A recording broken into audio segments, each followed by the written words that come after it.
Do do do, theme song. Do do do, I'm broke so this is my theme song. Do do do, just imagine this is an awesome theme song. Do do, theme song. Left of the box.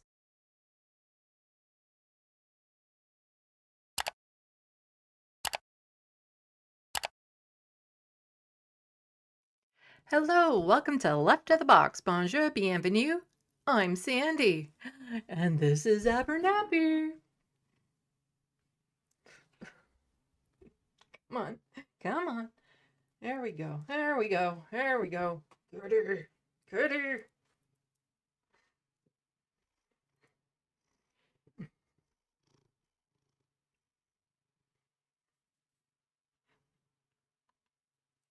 He was like, "Oh, so you're about to live stream, are you?"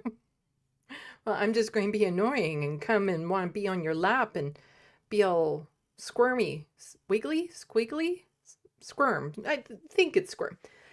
Welcome, everyone, to this off-night live stream. So please indicate in the SandBox that I am live and you can hear me. I will not progress this time until I get some confirmation. Oh, yeah, sweetie. Abernathy wants some confirmation too. So far in the SandBox, we have Big Jerry, Real John Litham, and Hermeteorologist. Welcome. I knew that there was a reason why I don't normally stream on weeknights, especially not starting this early. The surfs are still streaming, so yeah. A lot of my regular audience will be there. Okay, Real John Litham says I'm live, and so does Hermeteorologist. Thank you so much. Okay, you need to get down, kitty. You're heavy. There we go. There we go. Okay, yeah. Yeah, the surfs are live right now, so that's a nice little chunk of my audience there. So yeah.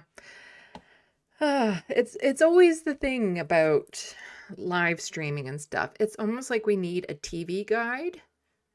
Remember, those used to be a thing once upon a time, like some sort of TV guide for online leftist streamers, so that you can, look at the week and be like, oh, this is when people will be on and this is the subject. Okay, so you can kind of plan your days around it and stuff. That would be super cool, but super useless and pointless, because us live streamers, we don't tend to stick to schedules all that great. Oh, but welcome everyone. Yes, I have a lot of Doug Ford stuff to go over.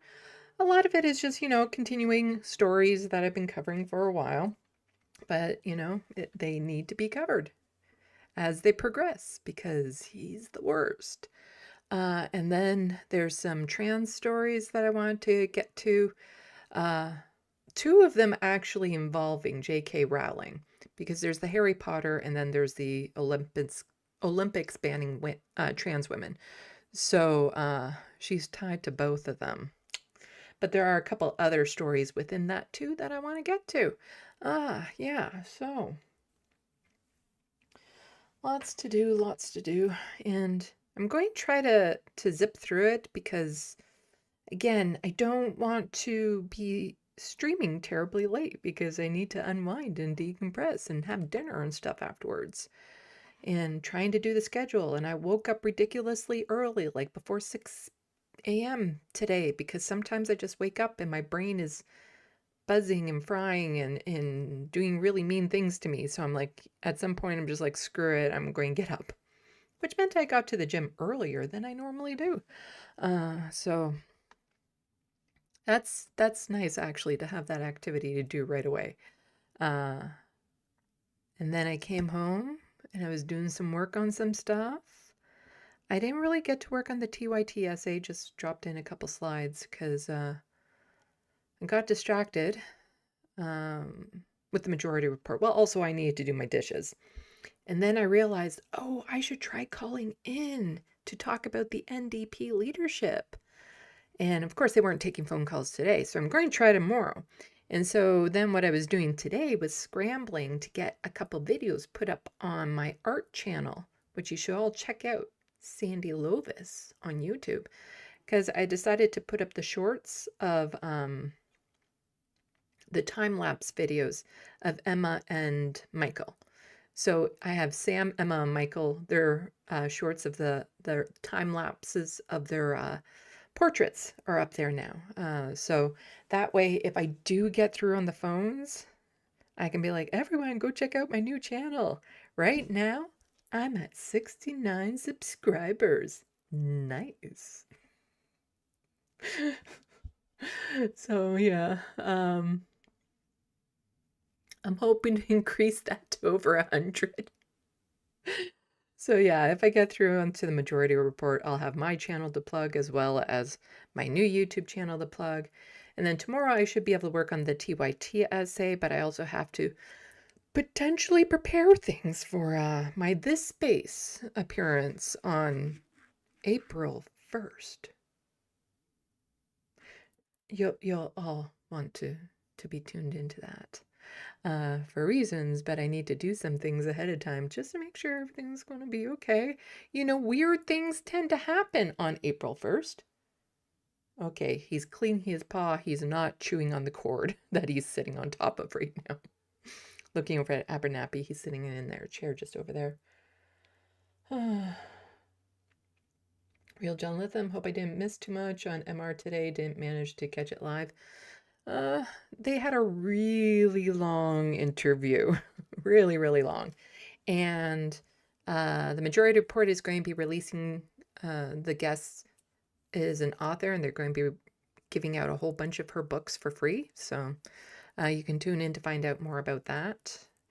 And they had a lot of fun at the end. So you can always go back and check out the whole thing. But they had a lot of fun near the end, which it's always nice. Like when Sam and Emma are laughing and stuff, I can't help but smile.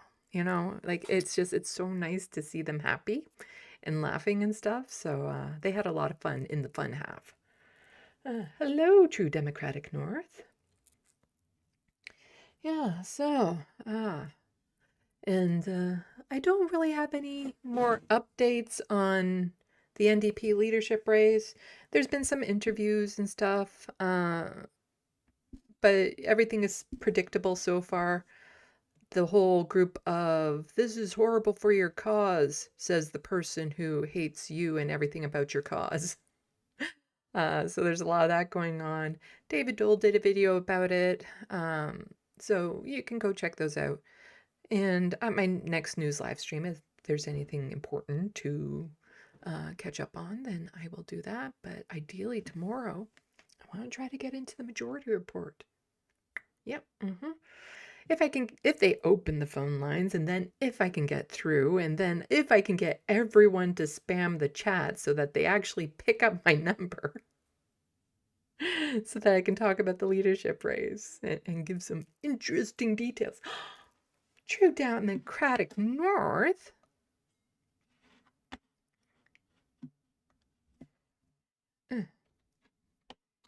You see, what I have to do when I see one of these is I have to hit print screen, and then I have to paste it into the Photoshop type program that I have and adjust it slightly because the print screen, it's not big enough. There we go. And then I have to go over to my OBS and do this. Thank you so much, True Democratic North, for the $2 super chat. I really super appreciate it. Actually, I'd love to see like a bigger picture of your thumbnail or profile picture. It looks really neat, actually. Anyway. But yeah, I have a lot of stuff about Doug Ford today to go over. Continuing progress on some things I've already been covering about him. Lots of corruption. Not shocking in the least. Yeah. So why don't we dive into it? And then we can get to the other dockets. So this docket's fairly long. And then I have two dockets for the trans stories, but they're both pretty short. So Fingers crossed I can get done by 8 p.m. That would be great. So let's go to news. And let's go to the right screen, because that is in the wrong news stuff, because I clicked on, there we go, do this, and then this, and then this. There we go. True Democratic North says, I made my profile myself. I'm an artist. Oh, very nice. I like to see a bigger one because it's hard for me to see the details in it, but it looks super cool just from what I do see. I wish I could do a better job on my profile pictures, but it's all the different types of art. Like, I can do this drawing, yeah, sure, but when it comes to branding type art, I'm not that good at it. Like simplified, here's a logo, here's a brand, all that. I'm not that great at it, especially like cartoon drawings or something of that sort. So I also don't have a very good like art program online that I can use. So like I have a makeshift Photoshop program, but I don't have an art program. So it makes it very difficult. But yeah, okay. So Doug Ford, he is on his, what is it, riff? He's on his riff again? No, that's not the right word. He's on about again. On about again? Is that how he's bitching again about wanting to be able to appoint judges. And he's not the only one. So, not shocking anyone, the conservative premiers all want to be able to manipulate the courts. But somebody is pointing out to Doug Ford here, surely Douglas Dallas, so that's the person that will be down here in just a second, would have explained to him, Doug Ford, that he already does appoint the folks who decide bail. The vast majority of bail decisions are made by justices of the peace and OCJ judges. They are all appointed by the government of Ontario. Good heavens. Yes, it's always nice when we have premiers who don't know how things work. Although a lot of it is weaponized ignorance. So they'll pretend they don't know how things work so that they can appeal to their base more or blame it on the federal government for certain things, and a way to not take accountability for the stuff that they are responsible for. So it's like weaponized ignorance. And Doug Ford is very good at that. And keep in mind, when I say ignorance, I don't mean like stupid. It's just they're choosing to pretend to not know. So Doug Ford says, Ontario deserves a real say in the appointment of judges making critical decisions on issues like bail reform, which directly impacts public safety in our province. This week, I joined several other premiers to writing Prime Minister Carney asking for judicial reform that respects provincial interests across Canada. And this is the letter here. I'm not going to be reading all of it because I'm going to be reading a lot of stuff today. So you can just freeze the screen if you really want to see it or look at where it's posted. But yeah, so you have Francois Legat from Quebec, Scott Moe from Saskatchewan, and Danielle Smith from Alberta also signing on to this. And this is just not a great idea because, you know, they're also pushing for things like electing judges. And I don't like that because we have a process here that is nonpartisan, which is good.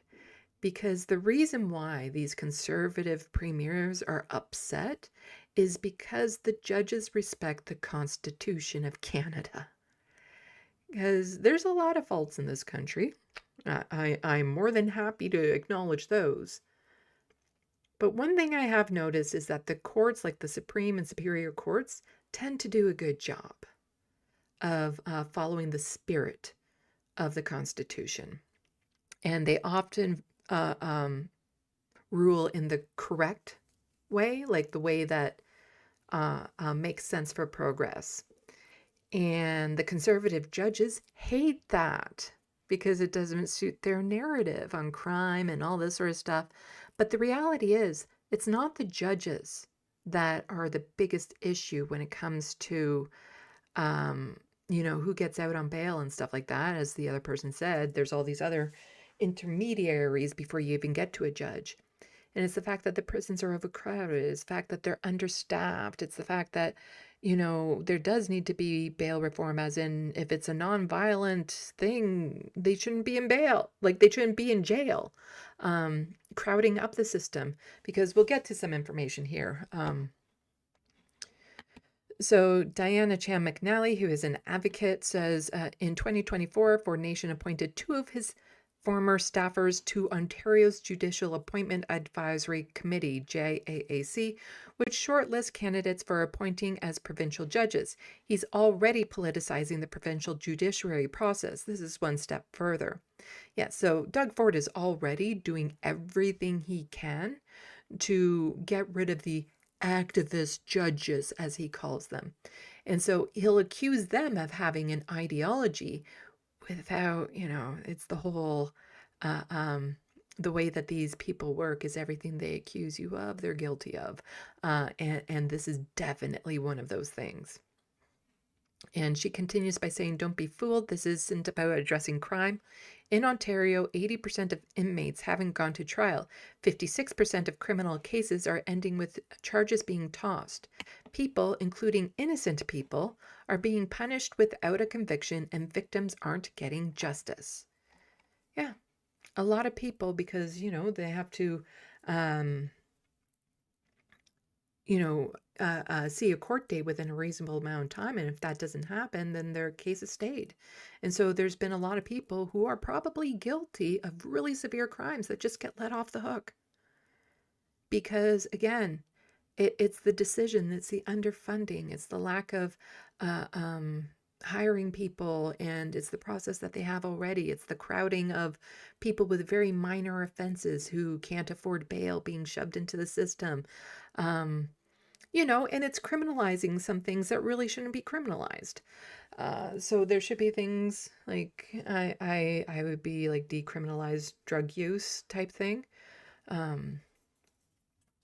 And of course, things are actually only going to get worse because of some of the policies that Doug Ford has put in place, like the lack of supervised consumption sites. So the people who would normally have used those have nowhere to use them, like nowhere safe to use their supply.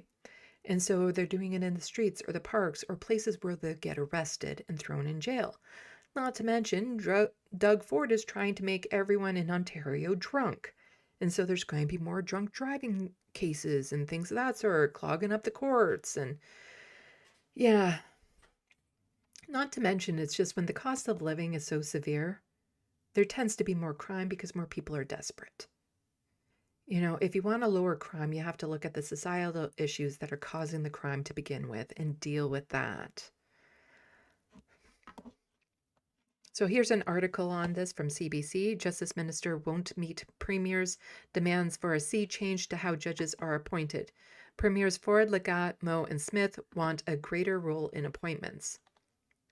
Justice Minister Sean Fraser says he has no plans to change how judges are appointed in Canada, despite 4 premiers writing to Prime Minister Mark Carney to ask for more of a say in the process. I like that response. The federal government can't keep on just buckling over at the slightest push from the provinces.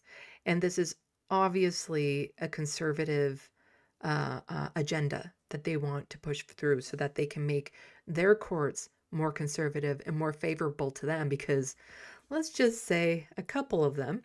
I don't know about Scott Moe or Legat, how corrupt they are. I would imagine all of them are somewhat corrupt if you're in politics. But I do know Danielle Smith and Doug Ford are massively corrupt. And they might want judges that will be a little bit more friendly to them. So this isn't about the people. Again, it's always about their own personal agenda. How to serve them. Not how to serve the people, but how will it benefit them personally. And it's nice that there's a little bit of backbone going on, and the justice minister would be like, no, you're just whining. We don't, no.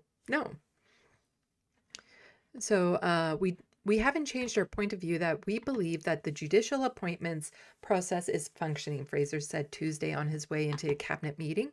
Fraser said there is already a mechanism by which the provinces can consult with the federal government over judicial appointments, and that process is working. If the provinces want a greater role, we welcome them to take part in that consultation process when we reach out, he said.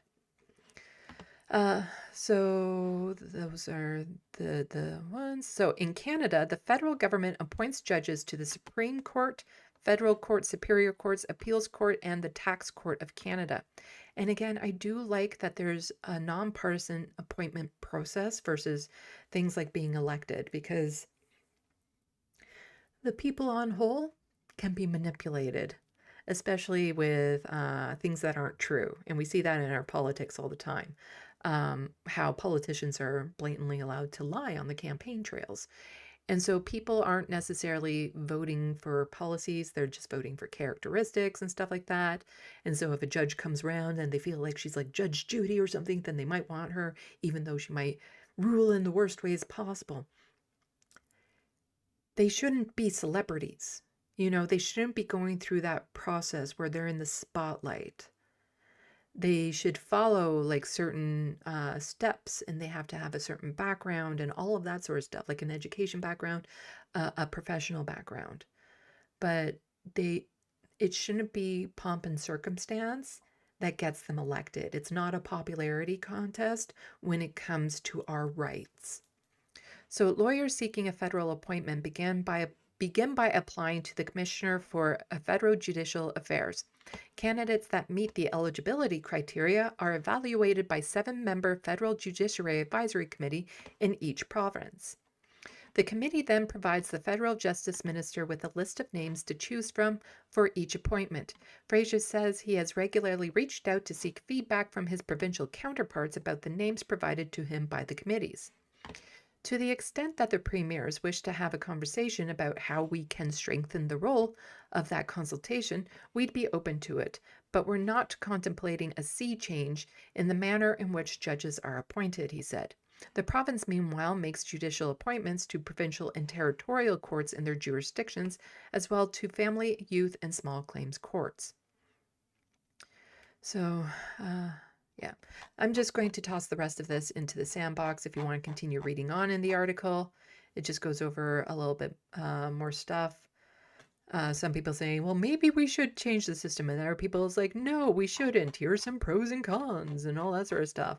I think we should not be changing. There's lots of systems in the government we should be changing. This isn't necessarily one of them.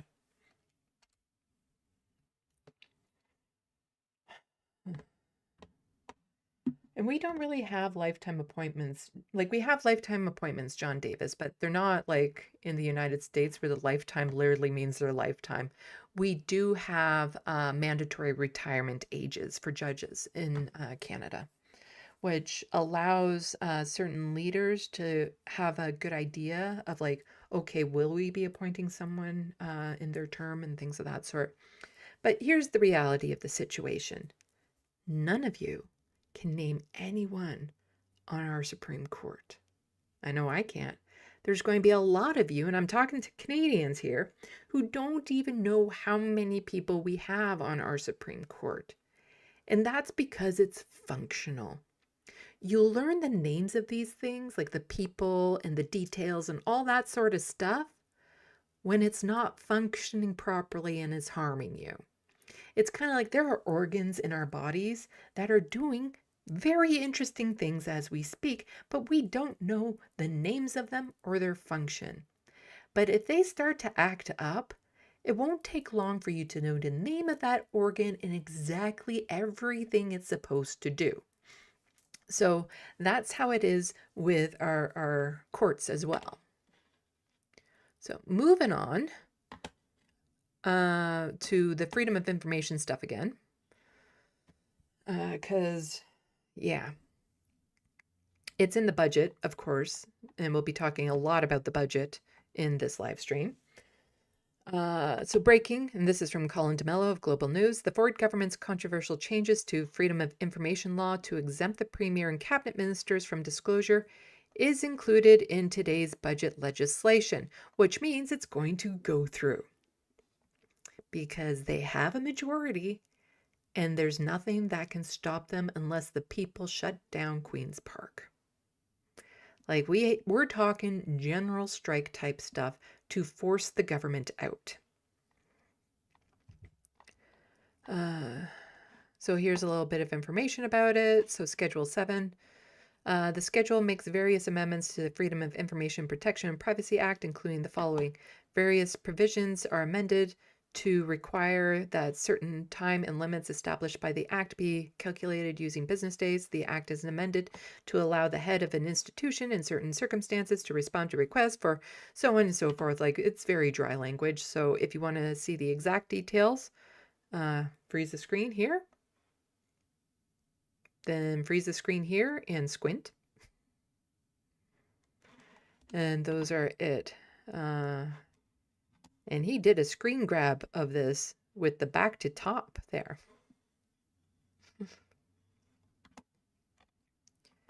But this is just, do I have it more videos? Yeah, so I have some videos in here. Hopefully I'll remember the commentary I'm planning on saying about these. Because here's Colin DeMello again. Premier Doug Ford is questioning the neutrality of Ontario's Information and Privacy Commissioners as the government's battle over the future of FOI law escalates. And we absolutely need these freedom of information things because the governments are fucking corrupt. The people should be able to hold them accountable. In order for us to hold them accountable, we have to be able to search this information. You know, ever since my scare of like live streaming for over an hour to no one, I keep on side-eyeing the SandBox to be like, has anyone commented recently? Because I'm like terrified something has happened. If the controversial changes to the Freedom of Information Act came as a surprise to the public, Ontario's Information and Privacy Commissioner was caught off guard as well. The IPC oversees the legislation. And like the fact that Doug didn't go through like proper protocols or consult people who like are in charge of all of this, like all of that just goes to show how fucking corrupt he is. He is hiding something. He is hiding something huge in his cell phone records. Like, I mean, monumentally bad to the point he's literally changing the law to protect himself. There is stuff in those call logs that will get him and his buddies arrested. We need them public. The fact that he can make a law and make it retroactive to hide this is grossly corrupt. He needs to be held accountable for the shit he's doing. Said the Ford government never approached her office with the changes. They did not consult us on these changes, unfortunately. Pre-consultation on significant changes such as these, I think would have been to everybody's benefit because we can certainly provide a pragmatic perspective on other solutions and other alternatives and options that, in my view, would have been far preferred to this one. Why didn't you consult with the Information and Privacy Commissioner? Well, that's just not accurate. I know the Secretary of Cabinet sat down, had a very good conversation. My question is, I've never seen a privacy... Sorry if the volume is really low on this, because it's low for me, because I don't have my audio booster anymore for the tab. And I'm looking into other alternatives so that I can boost the audio much louder than having it max on everything. Is it max here? Yeah, okay. A privacy commissioner actually go out and do media. It's very politically driven, in my opinion, and it's unfortunate. We have a privacy commissioner that want to politicize this. The Ford government... He's accusing someone else of wanting to politicize this. We have a right to know. He is hiding something. We have a right to know. Has faced increasing scrutiny over why they want to exempt the Premier and his cabinet ministers from FOI disclosures. Critics believe it all comes down to Doug Ford's personal cell phone and how those phone calls or text messages influence public policy. There must be something really, really, really bad on that phone, Premier. The Premier is now offering a new defense that there were simply too many requests for transparency. Well, last year alone, it was over 75,000 FOIs. And we complain that Doug Ford isn't creating jobs. He's creating jobs for people to go over this. Like there. He's so corrupt. And there's so many FOIs going on. He's creating jobs for people. I think this is a good thing. Think of this, 75,000 FOIs. It's staggering. That's more than all provinces in the entire country combined. Is this about your cell phone, Premier? Well, it's not just about the cell phone. It's about making sure we fall in line with the federal government and all the other provinces. But there's a lot of suspicion, though, that it is about your cell phone, that you have something to hide. What do you say to that? I have nothing to hide. Oh, The he changes has to the absolutely something to hide. And his comment about like, oh, we need to go down to what the other provinces and stuff are. No, how about they go up to where we are with that? Like we shouldn't be backsliding. The other provinces should also be as easy to FOI as it is in Ontario. That's what should happen. Ontario should be the role model of what these other provinces should be doing when it comes to freedom of information. So don't just say like, oh, they can get away with it, so should we. No. Doug is hiding something massive. It needs to be out in the public. FOI legislation are expected to be included in this year's provincial budget, which is set to be tabled on Thursday. So I'm going to have a lot of news to cover next news live stream. So Mike Schreiner was also, he's the leader of the Green Party here in Ontario, also talking about this and the fact that it's like a way of distracting from all the other horrible things that Doug Ford is doing right now. So let's listen to what he has to say. Answers about the fact that the people want honest answers about who the Premier is meeting with. It is so clear that wealthy and well-connected. I gotta say, there's some dynamic lighting going on here.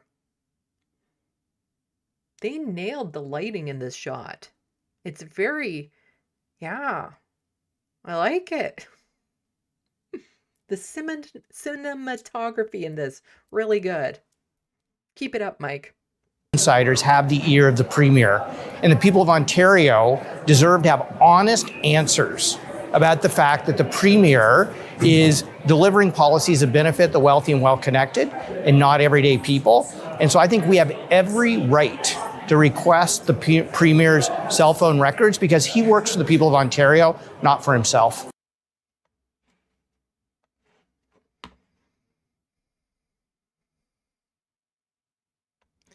And so here we have Colin DeMello saying, breaking, the Ontario NDP says it is calling for a speaker's warrant to compel Premier Doug Ford to produce his personal cell phone records, the same records that the Premier recently admitted he wants exempt from FOI disclosure laws.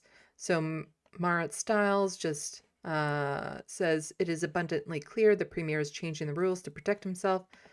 Said Stiles, Ontario's privacy watchdog and the courts both agree that these records are a matter of public interest. Why is the Premier going through all to hide his records?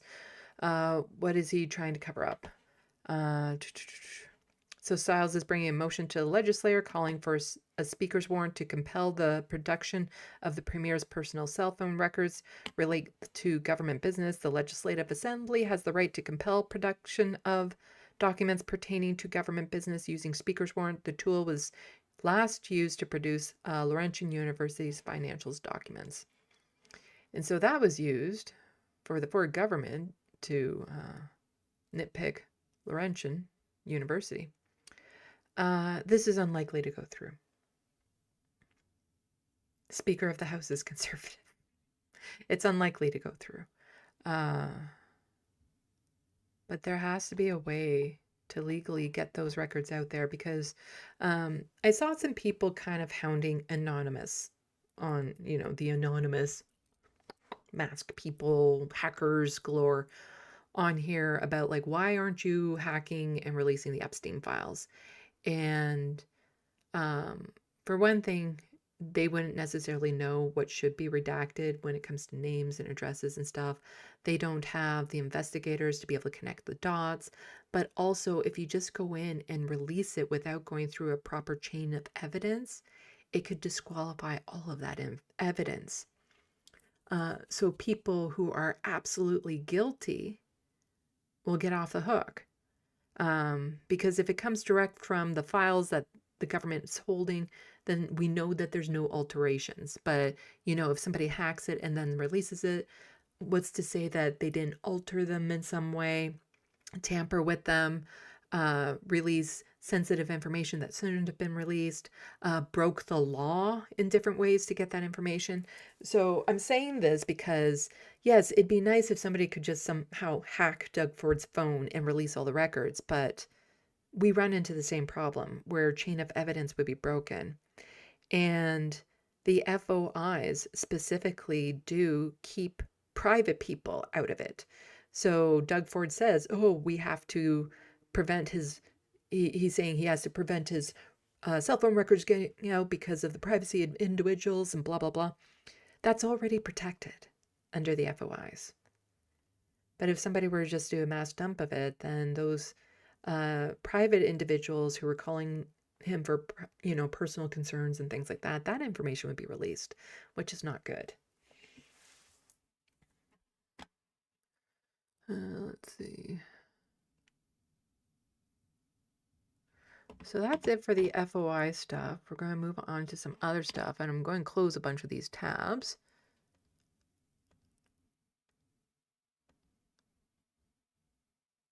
To make this easier on me. And there's still a bunch of Doug Ford stuff to go. Again, I'm just kind of getting nervous. If people could just like regularly put something in the sandbox, I'd super appreciate it. Let's see what the viewership is like. Yeah, it's a bit low on views right now, but again, it's a weekday evening, not my regular time. Part of the reason why I was doing my live streams on Sunday evenings was that was when a lot of people weren't live streaming, so I had more focus could be put on my little channel. I don't know if the Surfs have wrapped up their live stream yet. Not that they would be raiding my channel or anything, but then some of the viewers that are crossed over might come over here, that sort of thing. Hello, John Martinez. Welcome to the SandBox. SandBox? Yeah, no. Dyslexic. SandBox. Because you say fuck anyone who still reads Harry Potter or supports a POS turf like JK. Yes, I'll be talking about that in a bit. It's not even that late and my dyslexia is already going. Oh. But yeah, I will be talking about Harry Potter in a little bit, as well as the Olympics banning trans women. There's a lot of information on that that needs to go over. And there's a bit of crossover, but J.K. Rowling involved with both of them. The Harry Potter's obvious, but the Olympics, some people might not know how she's involved and how the official opposition leader also got in on it. And it's so frustrating that they can spread this misinformation that they're spreading. Like they're just blatantly lying about people. But we'll get into that in just a little bit. So let's just continue on with the news. Here we have, Premier Ford claims the City of Toronto is close-minded, which is why the province is using special economic zone designated to fast-track the expansion of the island airport. When needed, we will use it. So here we go, folks. Exactly what we were worried about with Bill C-5, in that if there are any barriers to a pet project that Doug Ford wants, he can just say that it is a special economic zone. despite the fact that the people of Toronto don't want this. They don't have to do like any sort of environmental evaluation, noise evaluations, anything of that sort. He can just plow it through because he wants to, and he hates Toronto. He still has that. Oh, what's the phrase when you have that thing to grind? It's not a nail. When you have a beef to grind, that's not it. You get ground beef that way. When you have, oh, what's the phrase when you have something to grind? There's a phrase there. When you have is it a beef to grind? That would be so weird if that's the phrase, because it makes no sense, because you just end up with ground beef, and ground beef is yummy. Axe to grind. That makes much more sense, John Martinez. Hello, BCat. Welcome to the SandBox. Yeah. No, axe to grind makes a lot more sense than beef to grind. I don't know why I was thinking beef to grind. Maybe I'm just hungry.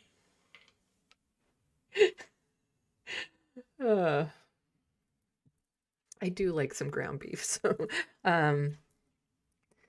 yeah. So basically he's just saying, oh, City of Toronto, you don't want Billy Bishop Airport expanded into Lake Ontario to allow jets in and out and for noise and potential, like you're flying through a really big fucking city with other air traffic issues and stuff. No, he's just going to do it. He's just going to plow through with it.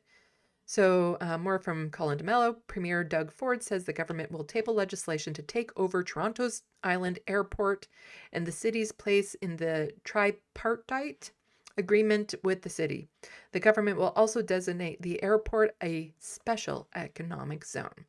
So he can just do whatever the fuck he wants. But this is an article here on it. So Ontario to seize ownership of Toronto Island Airport land and declare it a special economic zone. We're not watching the video. It's over 8 minutes.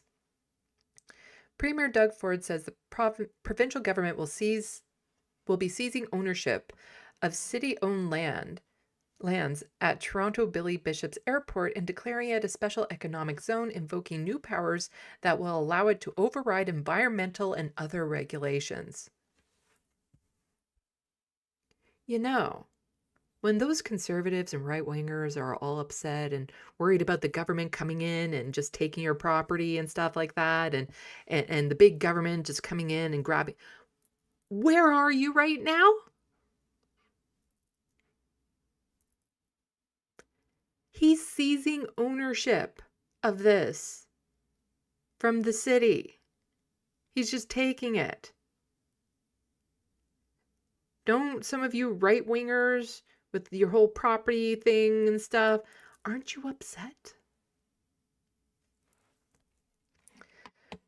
The Ford government says the runway will be expanded over the next few years to allow for jets.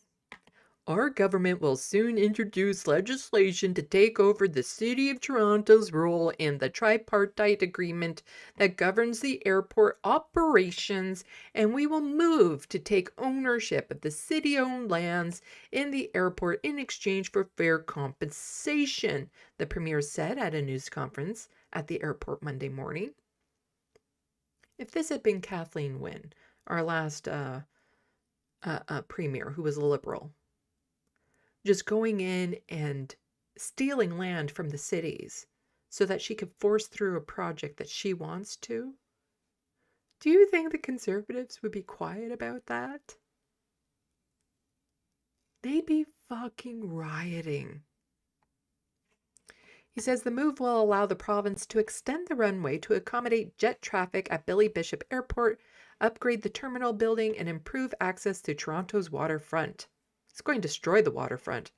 Ford said the government will declare the airport a special economic zone in order to streamline approvals while maintaining strong safety and environmental protections. You know, the things that he can now override with that legislation that he pushed through. The things that he can now legally ignore.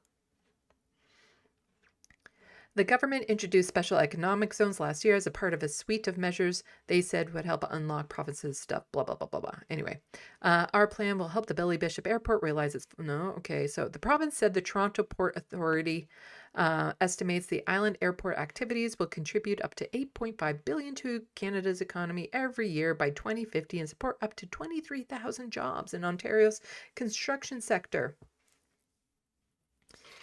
They would be very temporary, and I think that's a bunch of bullshit right there. Like, that's just a bunch of bullshit. I don't think it would contribute this much money to Canada's economy, and I don't think this many jobs will be created. The government said earlier this month that it planned to take over. Okay, yeah, where area residents, however, have long fought the expansion of the island airport to allow for jets, arguing that it will create excessive noise and pollution. The airport lands have been governed by a tripartite agreement between the city, the federal government, and the Toronto Port Authority, which is a federal agency. Toronto Port Authority CEO R.J. Streenstra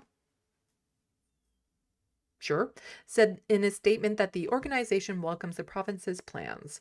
We welcome the opportunity to work collaboratively with the province of Ontario to secure the future of the airport, which is a valuable asset for Toronto and the region, he said. So, neighborhood group concerned. No Jets TO, a coalition of concerned citizens dedicated to preserving Toronto's mixed-use waterfront, is calling on the province to abandon its plan and allow Torontonians to have their say on the airport, adding that it will closely monitor the legality of the proposed legislation to remove the City of Toronto from the tripartite agreement. Ironically, the day after the World Water Day, Premier Ford has stripped all of our environmental rights and protections from the island airport and our waterfront as he tries to ram jets down our throat, the group's chair, Norm Di Pascal, said in a news release. It's our waterfront and we deserve to be consulted, and we have the environmental rights considered as part of any airport expansion discussion. Ford thoughtless decision about us and all of thoughtless. Okay, let's restart that sentence. Ford's thoughtless decision shut us all out of debate that could have disastrous effects on our revitalized waterfront, which has returned billions to Ontario's economy and will house tens of thousands of Ontarians. Green leader Mike Schreiner said it would benefit the wealthy instead of prioritizing housing. This is just another example of where he's going to support an airport for rich people over affordable housing for everyday Ontarians, Schreiner said. NDP leader Marit Stiles said the move validates the concerns she previously expressed about special economic zones. This is an example of exactly what we feared the government would do, using those extra powers that they had given themselves to meddle once again in the areas they have no jurisdiction over. So there's a bit more to that article there, but we're going to be moving on. I'm just going to toss this into the SandBox. And really, it's, if you're in Toronto, this is important, like just on its face, but it's important, again, just to show that these laws that Doug Ford made, he's using. You know, the laws he made to be able to override environmental laws, regulations, all that sort of stuff. He's using. And it's not going to stop there. All of these little pet projects that he has, the tunnel under the highway, all of it, he'll be able to do because he can override those regulations and environmental concerns by just saying it's a special economic zone. Anything he wants, he can now do. So frustrating. So here we have the budget that was released. So Doug Ford's saying Ontario's 2026 budget includes $1.1 billion tax cut for small businesses, delivering on our promise to build more competitive provincial economic. Well, we don't really need to hear what he's saying because he's lying through his teeth. And this will just be music over top of some stuff saying, yeah, we're cutting taxes and all that sort of stuff. And somebody just pointing out, you've broken every promise made from 2018, every single one, and managed to double the debt of Kathleen Wynne. $500 billion now. You went too far ages ago, in my opinion, but now people are waking up. But are they? Ontario's debt will be $500 billion. That amount of money is incomprehensible to the average person. Um, what you could do with that money is literally solve world hunger. You know, you could get 1 billion people out of poverty with that money.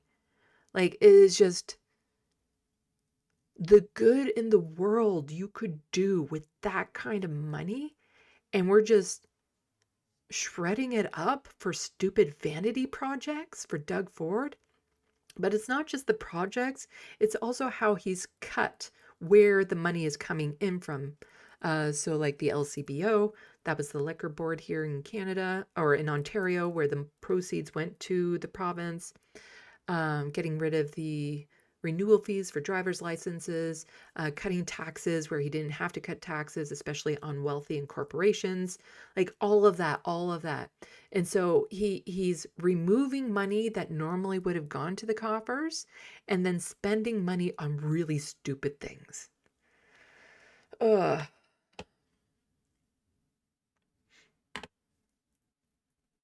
Did I say hi to you yet, B-Cat? I hope so. So here we have Colin DeMello reporting on Finance Minister Peter Bethlenfalvy.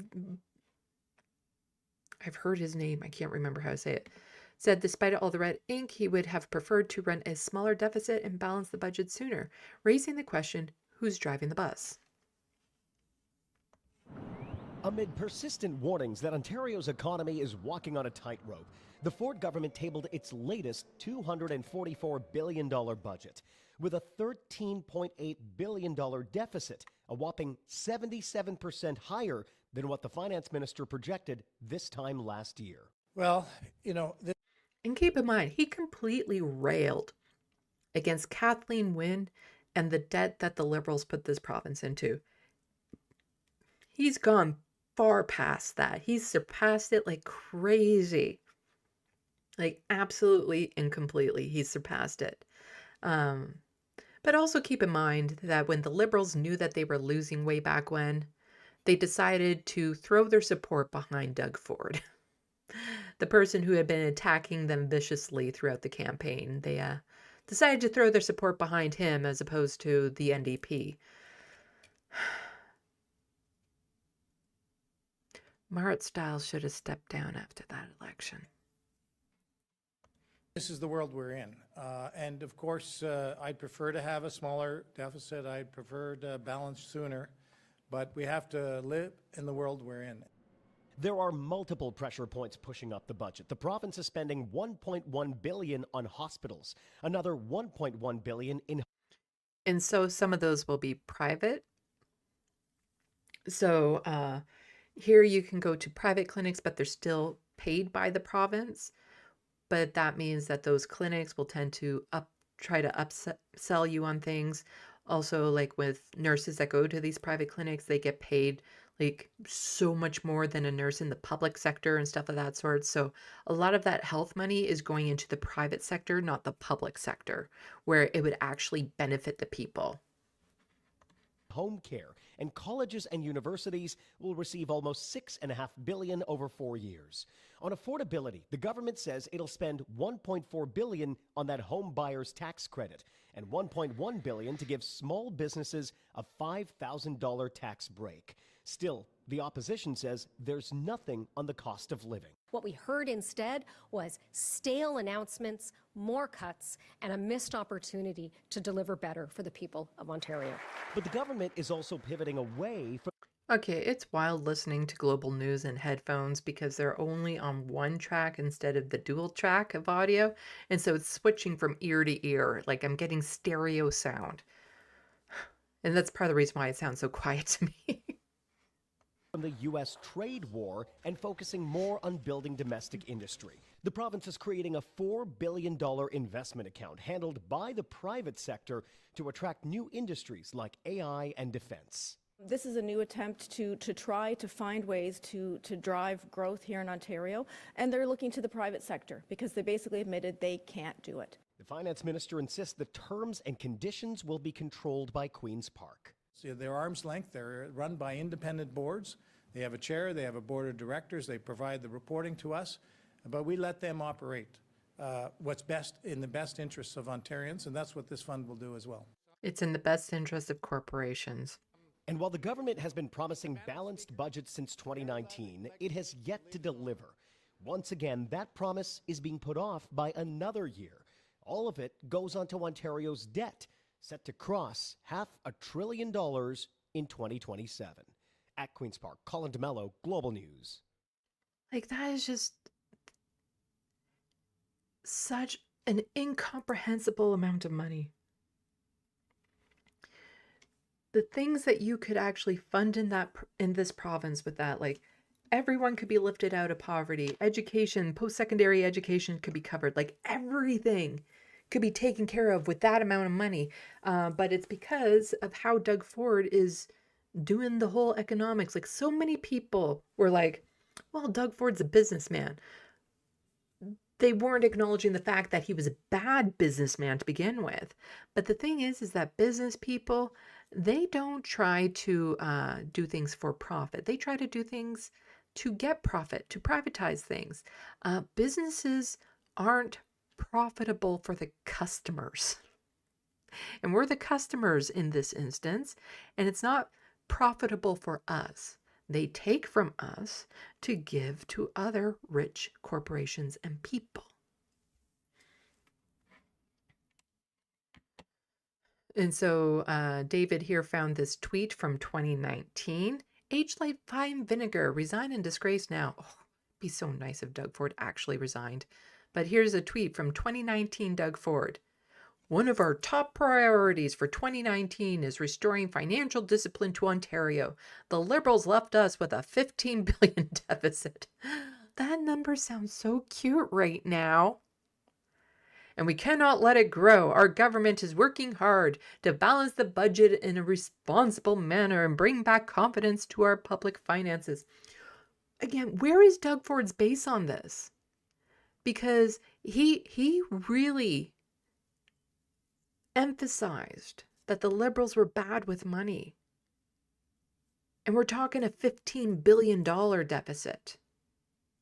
He's added a digit to it and put a 5 at the beginning.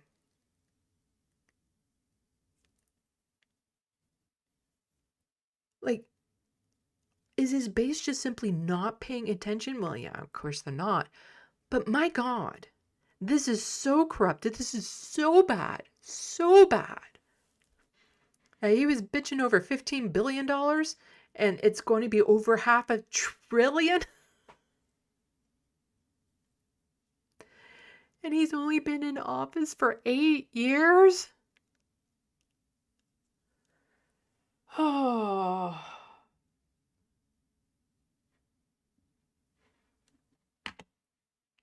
And if an election were held today, he'd still get a majority. We need some of that NDP energy here. So Maura Stiles has to step down and we need to get like a socialist progressive to become leader of the Ontario NDP because my God, this is bad. Hello, the Wild West. Welcome to the SandBox and Soul Life. So Tina Yazdani, he's not the emperor of education.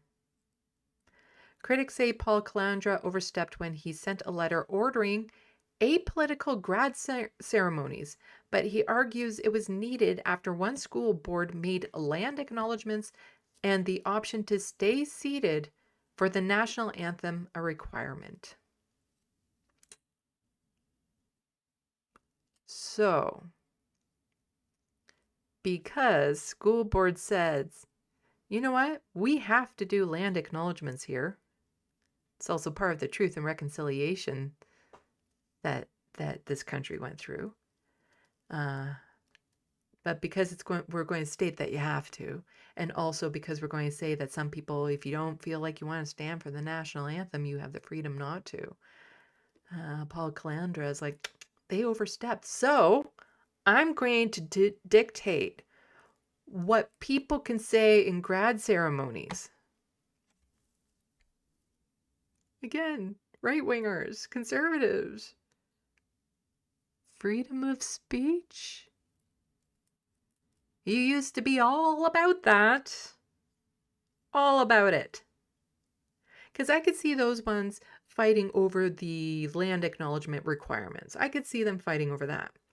I wouldn't agree with them because I do think land acknowledgements are valuable and helps to educate people as to the land that we are on.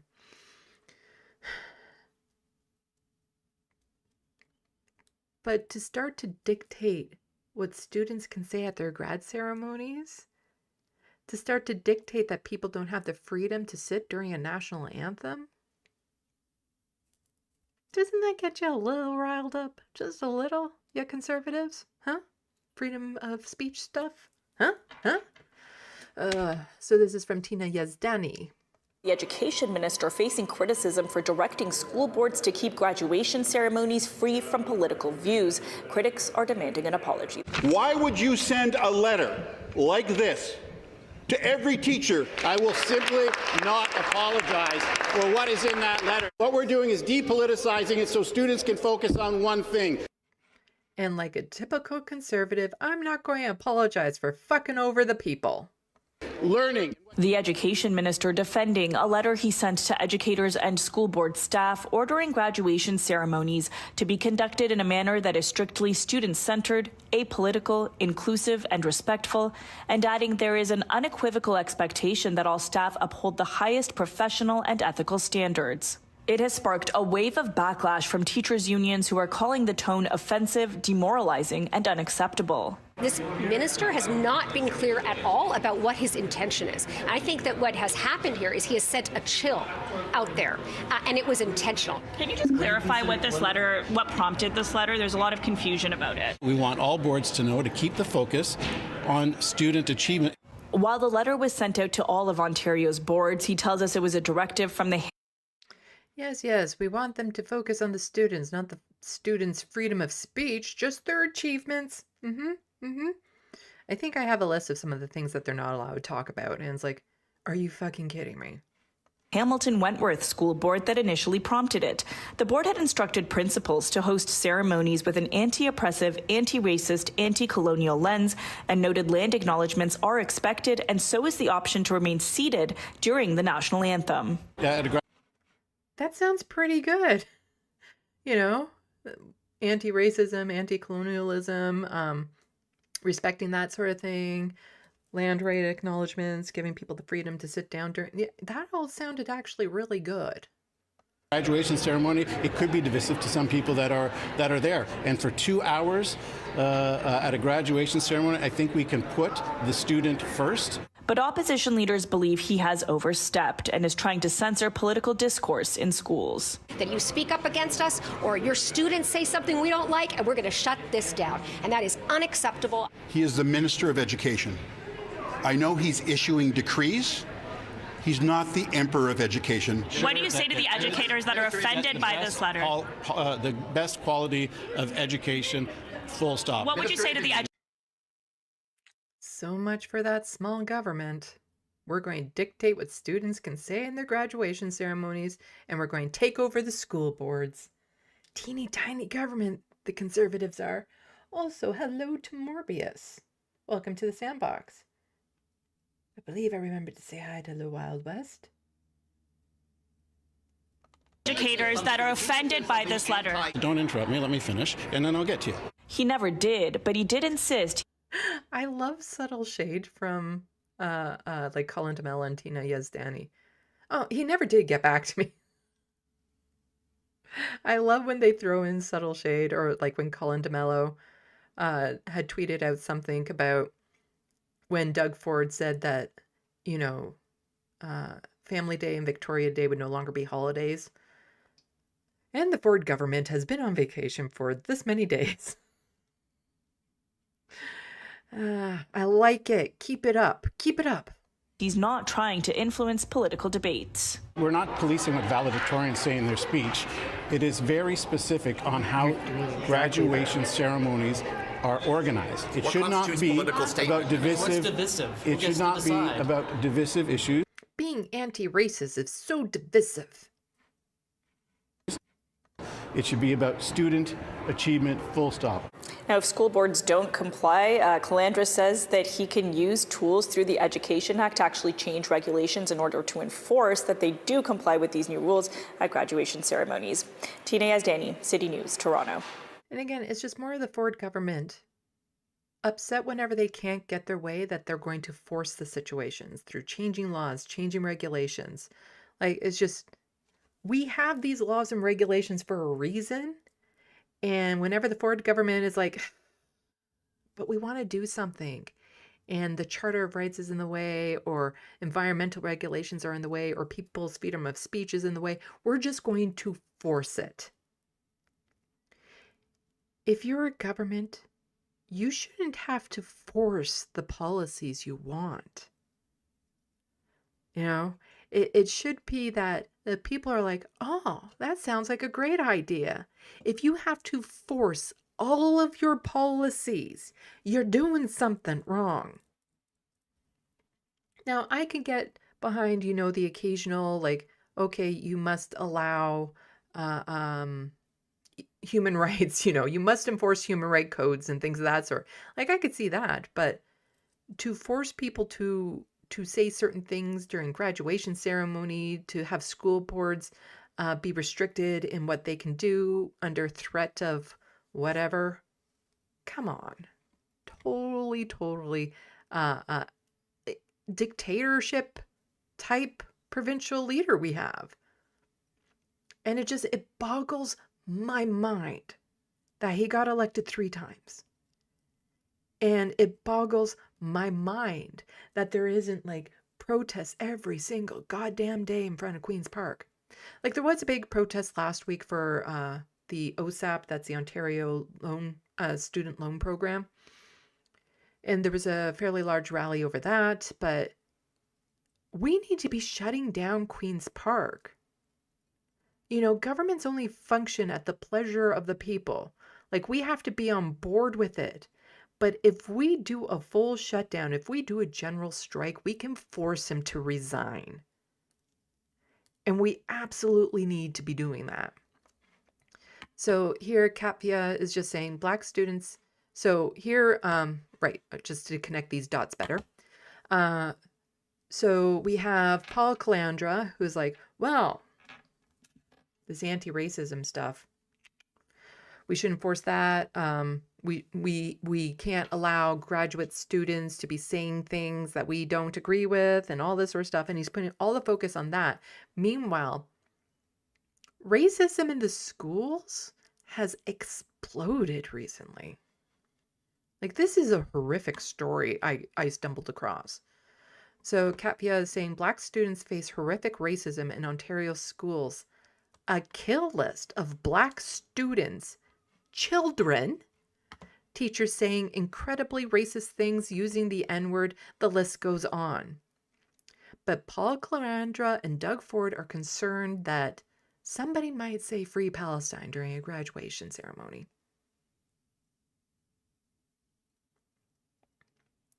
When there is horrendous racism going on in these schools right now. So Paul and Doug are doing absolutely nothing to address this crisis. They are making sure they silence students who might use their graduation ceremony to raise their voices through saying political speech poses a real risk to students' well-being. Yes, political speech, but racism apparently is not on their radar. Why have they never acknowledged they have a very real risk of anti-Black racism in Ontario schools or taken any action to address it?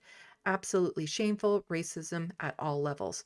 Not to mention that they want police in all schools, and that only adds fuel to that fire. So, and she's just posting about, you know, Ontario ready to step in as Calandra cracks down on politics and graduation ceremonies.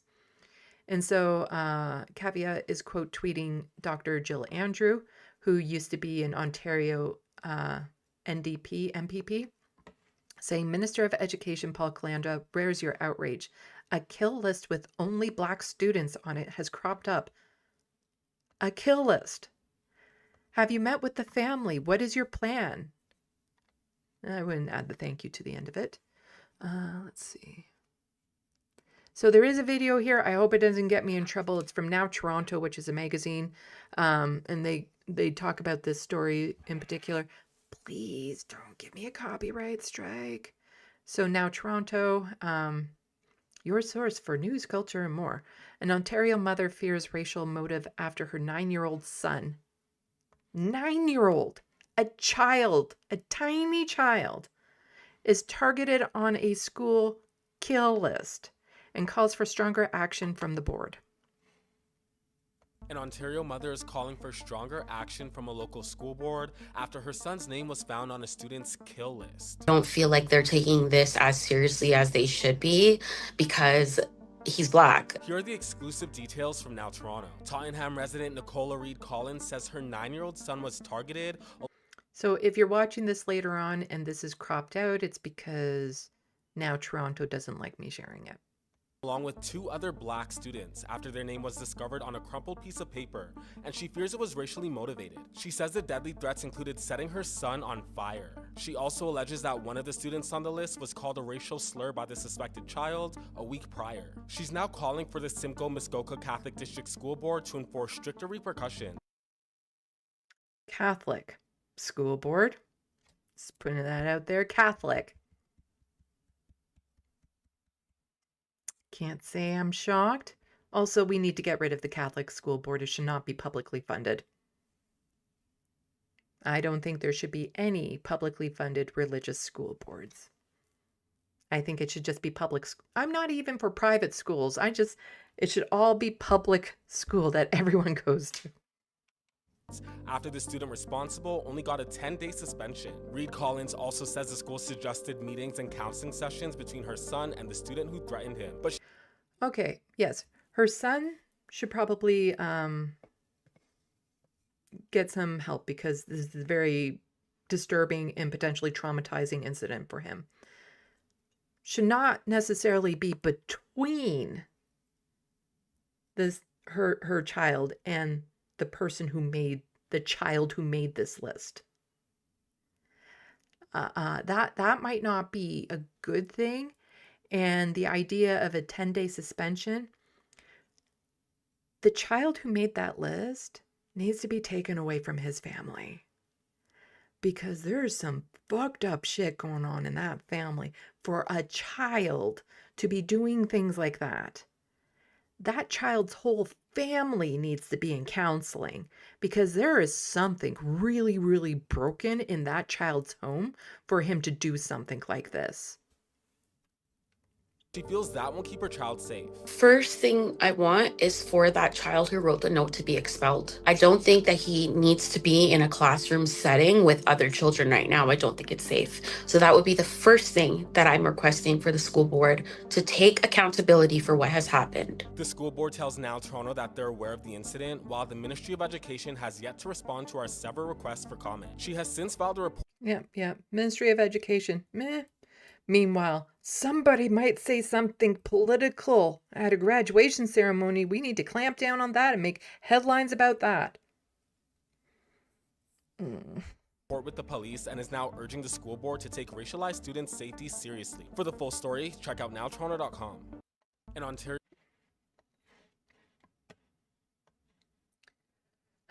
So a little bit more on schools. So we've already talked about the, Ford government attacking local democracy by stripping elected trustees of their powers. So we don't need to watch the whole video because it's just, I've already covered it a bunch of times.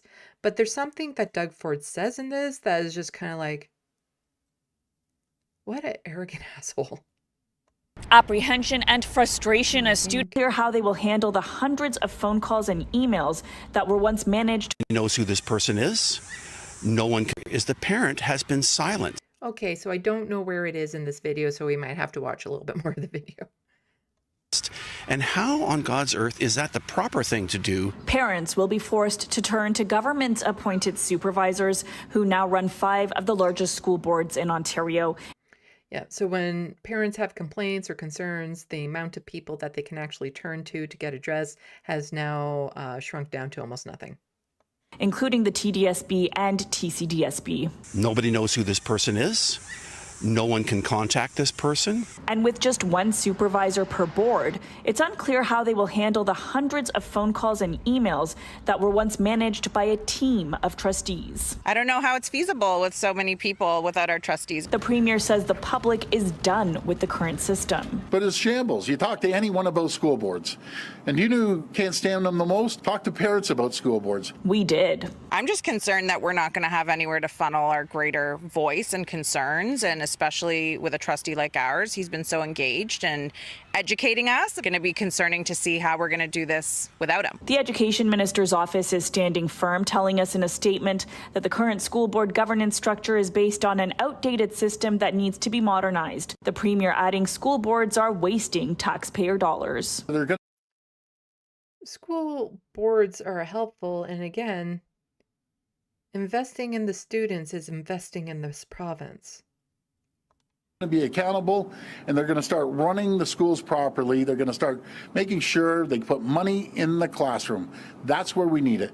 We don't need these Taj Mahal school boards. But trustees blame Taj Mahal school boards?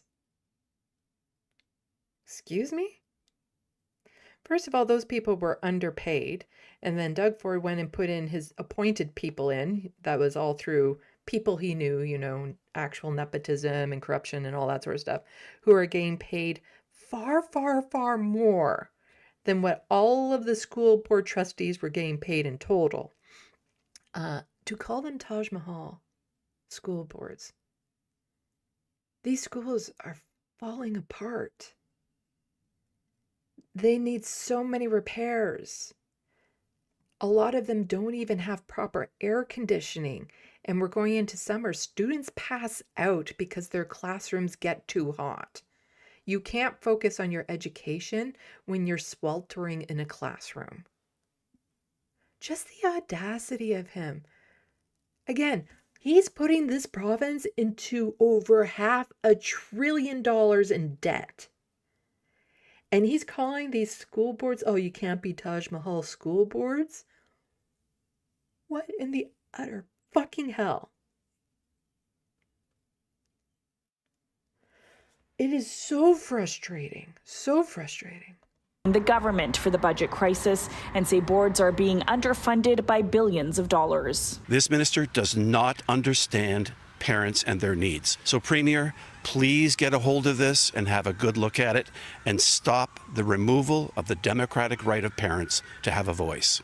Important to note, none of the appointed supervisors have a background in education, but rather in finance. An email address has been provided to parents to contact them. For City News, I'm Tina Yazdani. Yes, of course they don't have any background in actual education. Okay, so we still have a bit more Doug Ford stuff to go through before we get on to the next stuff. I'm just going to close a bunch of these tabs.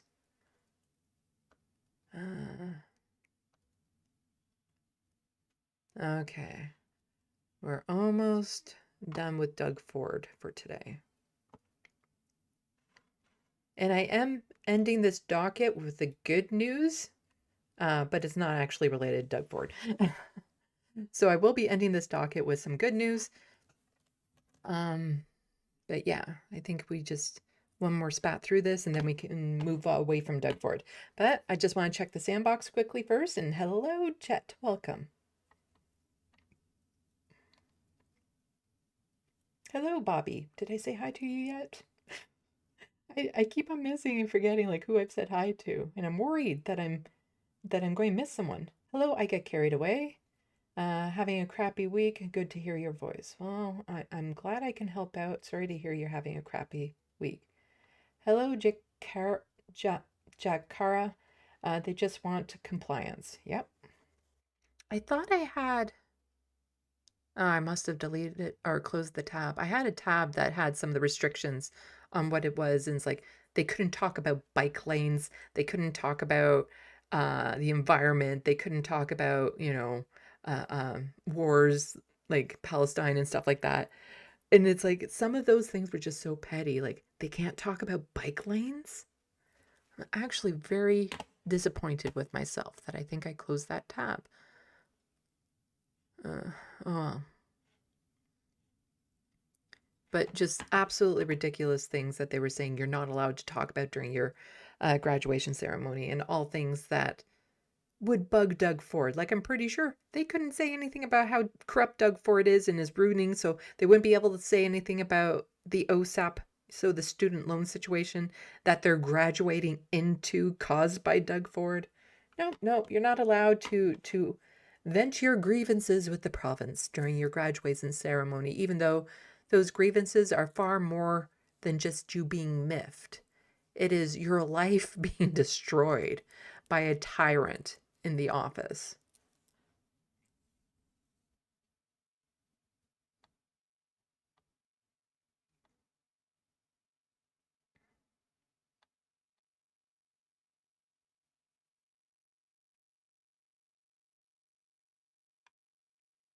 Let's see.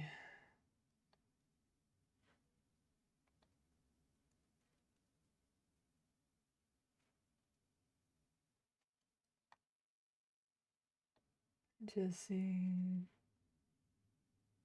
BCAT, True Sandy about religious school funding. Yeah, I'm all for just one public school board. No private schools, no religious schools being funded. Just done with it. Like here we have the French and the English school boards. Okay. I'm okay with that.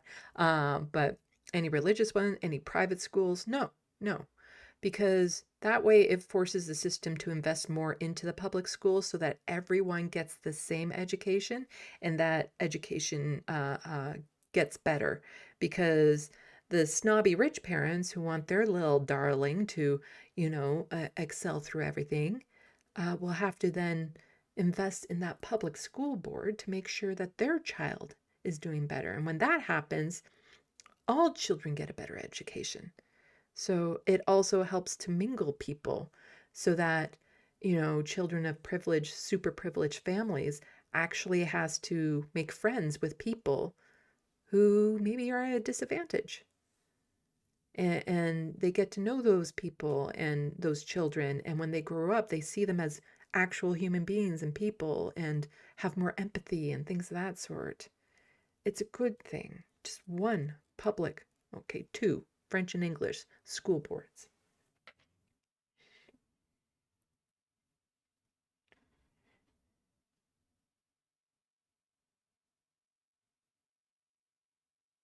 So, like, the Catholic Church has been pretty base compared to the Christians in recent years.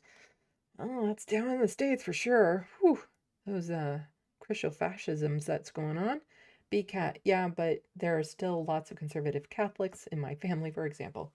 It's just religion.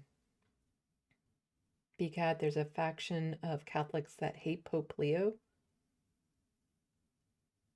When did he become Pope? For some reason, I totally forgot that was the Pope's name, partly because I don't care.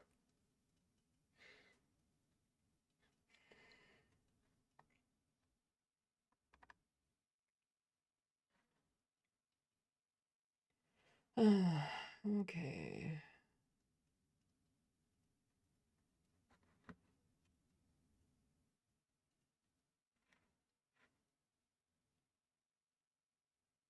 Some conversations going on that I don't know all the context of, so hopefully everyone is doing good.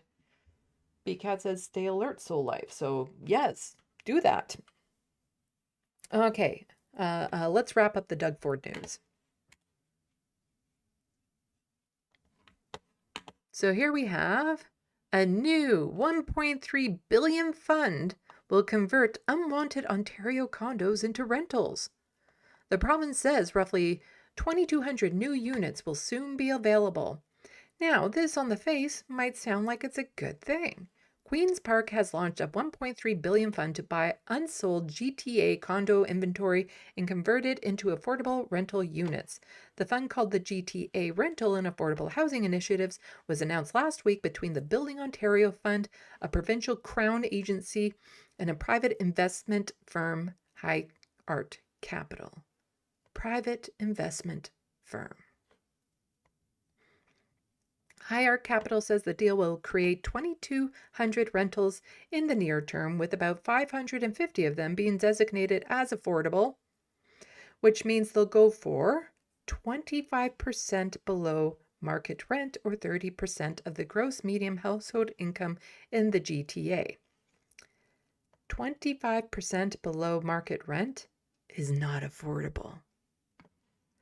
The BOF, which was created in 2024, spur infrastructure investments, has committed to $300 million to that fund. And not to mention the median household income that totally prices out people who live with disabilities. So I didn't know the ins and outs about this per se, but I stumbled across this video, and his name is Ron Butler. The big, old, overly opinionated mortgage broker is worried about the future of housing for average Canadians. And he has, a really decent following and stuff. And he's talking about this. And it's like, okay, you're connecting the dots for me. Super appreciate it. So Ron is saying, wait a second, because I don't know the ins and outs of the housing market. Doesn't make sense to me. But a mortgage broker would understand this a lot better. So Ontario has set up a fund to bail out developers. What the fuck is going on here? Provincial government calls it a fund to improve affordable rentals and help construction industry. But is it really buying unsold condos units and to bail out developers? Head is exploding. Now this delightful looking older man, he drops the F-bomb like crazy. It's just, he looks like a sweet old man, but it's like, fuck. What? Because, all right, so this in my head is like fucked around the bend, okay? So we got the provincial government, the Ontario government is providing a fund, they're setting up a fund, and they're going to give $300 million worth of financing to this group, this new investment company, who's only going to put up $6 million of their own money. The fuck? Oh, and what it is to do is to buy condos that are distressed, condos that the developer's stuck with. So yeah, the housing market has gone so out of control here that there's a lot of people that are like, yeah, we don't want to spend $2 million on a fucking condo in Toronto. Like the cost of these condos has just skyrocketed so much in Toronto that nobody can afford them. Nobody wants them. They'd much rather move out of the city and commute inwards if they need to. But yeah, so you have so many empty units sitting around. I'm a fan of expropriation, which, you just take the fucking empty units and make it into socialized housing, not below market rent that a corporation would benefit from. No, you make it into socialized housing. You just take those empty units, make it into socialized housing. They're sitting there empty. They might as well be doing something good. Okay, they built the building, but they're stuck with some excess because, well, Toronto condo crash, people are stuck with shit. So these guys are going to be given provincial help to buy these units up, and they're going to swear that they're going to provide low-cost rents. They're going to be below market rents. 25% of the units they will have below market rents. So fucking what? Because apparently after a few years, these guys can sell the fucking condos again. And also keep in mind that here in Ontario, thanks to Doug Ford, a lot of these condo units are new, as in built after 2018, which means there is no rent control. So they might start off as affordable and have certain terms that, it has to be affordable for blank amount of years. And then they can charge whatever the fuck they want. And so who gives a fuck at below market rents? Like, what is this bullshit anyway from the provincial government? So is this a kind of a sell the fucking condos again? And so who gives a fuck at below market rents? Like, are going to be given provincial help to buy these units up. And they're going to promise, they're going to swear that they're going to provide low-cost rents. They're going to be below market rents. 25% of the units, they will have below market rents. So fucking what? Because apparently after a few years, these guys can sell the fucking condos again. And so who gives a fuck if below market rents? Like, what is this bullshit anyway from the provincial government?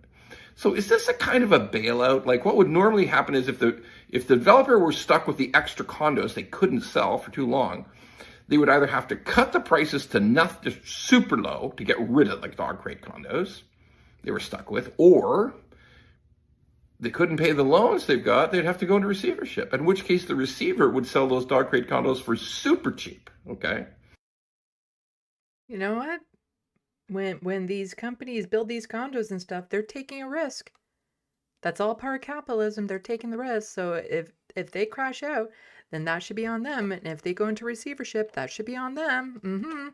That's how it's supposed to work. We're not supposed to be bailing them out when they fail. So the advantage there is if the price of the condos plummeted, good for the people. Good. That's good for rents, right? I mean, that's got to be good for rent. That's below market rents. If you're selling a condo way to fuck below what the previous prices were, that guy who bought the condo could rent it out really cheap. But why are we giving this group of investors this advantage? Like, what the fuck's going on there? Like, I warned you all. He's dropping the F-bomb like crazy. Another one of these famous Doug Ford deals with investors, with investment companies, like, or developers, or like, what the fuck? I mean, why are we doing anything to bail out developers? Why don't we let the market fucking have the result? And if you got to sell them super cheap to the public, or you sell them super cheap, or you go in receivership, and the receiver will sell them super cheap. So why is this group who's only putting up Yeah, it would benefit the public if they went into receivership because they made bad deals, they took a bad chance and they failed at it, as opposed to getting $1.3 billion from the province to bail them out. $6 million, getting $300 million of guaranteed financing, and that gives them access to another $1 billion of various types of bank and non-bank. Like, they're going to buy $1.3 billion worth of condos with $6 million down. That's 0.5%. That is a fuck up, folks. I do not get this.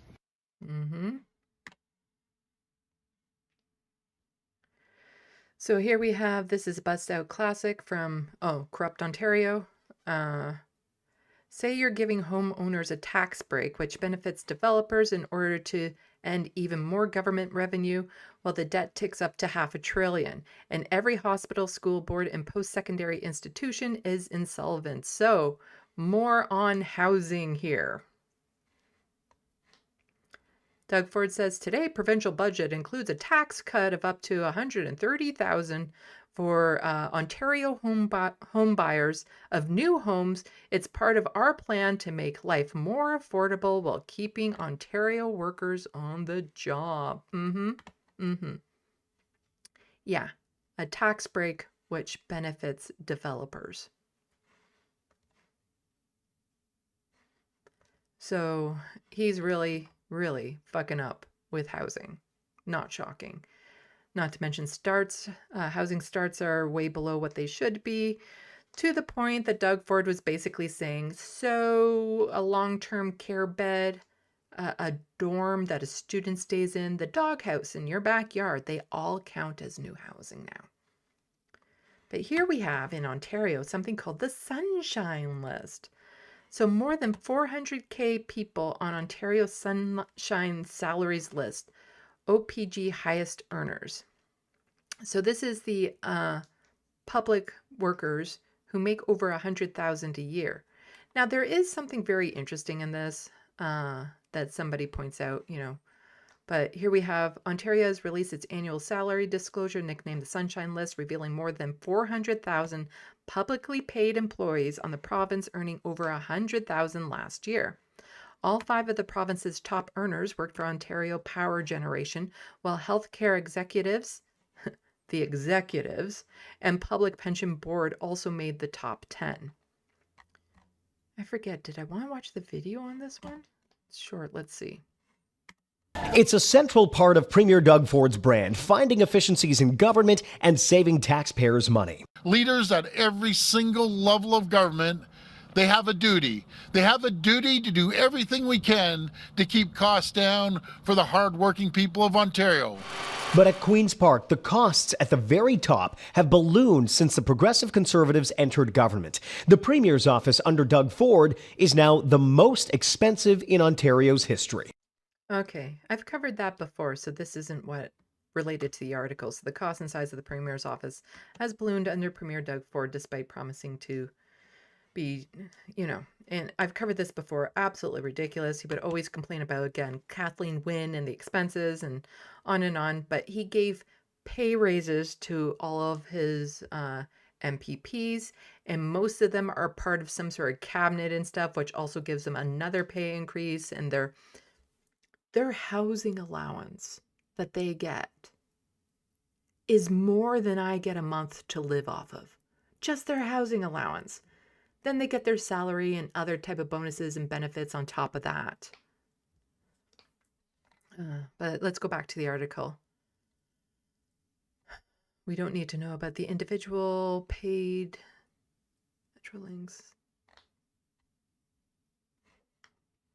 So Premier Doug Ford collected $269,567.49 in a public pay during 2025, while his cabinet ministers who received a pay raise last year were given $213,939.75 each. The number of people on the list who earned more than $100,000 jumped again significantly last year. The latest list has more than 400,000 people on it, from roughly 375,000 in 2024. In 2022, there were 267,000 people on the list. So a little bit more information about that, but somebody pointed out okay, this makes sense. So Diane Chan McNally is saying the Sunshine List was created by former Premier Mike Harris to denigrate the public sector and justify cuts to social safety nets. Hot take, but I have more of a problem with billionaires, corporate welfare, and tax breaks for the ultra-rich than paying a civil servant $200K. And this is Colin DeMille. But here we have somebody pointing out, if the Sunshine List had kept up with the times over the last 30 years, $100K in 1996 would be $188K in 2026. Instead of 405,000 people on the list, there would just be 28,000 names. Imagine how many government resources could be saved by compiling that shorter list. And it does make sense to me here that the Sunshine List probably should have kept up with inflation. Because 100,000 just doesn't go as far as it used to once upon a time. Once upon a time, you could live off of that, earn up enough to get a house. These days, you need a dual income of 100,000 each in order to live the dream, it feels like. So it does so the number sounds high on the Sunshine List, but we have to keep in mind that it didn't keep up with inflation. So it's not like there's a massive necessarily increase of people who's worthy to be on it, if that makes any sense. But here we have Doug Ford interfering with another city's business. So covered earlier about how he's making the Billy Bishop Airport in Toronto a special economic zone so that he can do what he wants and steal it from the city of Toronto. Well, here we have Doug Ford wanting to interfere with the mayoral race in a city because he doesn't like Bonnie Crombie. Bonnie Crombie used to be the leader of the Ontario Liberal Party, and she lost her seat. She lost so she stepped down as leader. The Ontario Liberals are currently going through a leadership race. And Doug Ford has an axe to grind with her. See, I said it right this time. Earlier, I was thinking it was a beef to grind, but that just sounds yummy. He had an axe to grind with her. So what is he doing? as this person says, it should be illegal. I'm pretty sure what he's planning on doing is illegal. So Captain Dick here is saying, did Doug Ford just openly confess that as the leader of the Progressive Party of Ontario, he would be sending an army of PC party members to interfere in a municipal election that does not involve any political parties? Wouldn't that be illegal? I'm pretty sure it should be. So here in Canada, provincial and federal levels of government have parties. You can also run as an independent, but they have political parties, NDP, Liberals, Conservatives, Greens, all that sort of stuff. But when it comes to municipal level elections, everyone's an independent. You're not part of a party. A lot of them have memberships with parties, believe in a lot of the same philosophy as parties, but you're not running as a conservative, a liberal, or an NDP. You're running as your own self. But the idea of Doug Ford sending an army of progressive conservative volunteers down to interfere, coming in from outside the city of Mississauga to interfere with this election because he doesn't like Bonnie Crombie, I'm pretty sure that should go against some electoral laws, which I'm pretty sure Doug Ford could change if he wanted to because nothing is stopping him from it. But he actually did literally say that. Bonnie Crombie, a name that's familiar, I'm told is seriously considering taking on Mayor Parrish in October's mayoral election. What do you think of the possibility of Mayor Crombie once more, and would you get involved to help stop her and help Mayor Parrish get reelected? You know something? I never get involved in municipal elections, but I will send an army down here to make sure I support Mayor Parrish. It was an absolute disaster under Bonnie Crombie. Rose taxes like they've never seen before. Cut off everything. He's a provincial premier. What his city does is none of his damn business unless it comes to certain budgeting things, which is not what he's talking about here. Cities are allowed to run independently of the province. The idea that he's going to send an army of volunteers to a city from outside that city to interfere, I'm pretty sure he's breaking some electoral laws. And if that's the case, like I said, he's just going to change those laws and make them retroactive. About housing, she was an absolute disaster. So what I say to Mayor Bonnie Crombie, bring it on. Let's go. We're ready. Bonnie. Hello, MIDI doctors. Welcome to the SandBox. And did I say hi to Glitchmaster yet? If not, hello. Oh, and Marty, hello. Hope I'm not missing anyone. Okay, just a couple more tabs to go, and then I'll check the SandBox before we move on to trans news stories. So here we have Orange Every Child Matters shirt banned from Queen's Park legislator. So here in Canada, there's Orange Shirt Day, and we have the Every Child Matters shirt. I have one of them, and it's a way of showing support for the victims of residential schools. They're going to be banned in Queen's Park from people wearing them. Not just like politicians, but people in the gallery, because it's being called a political statement.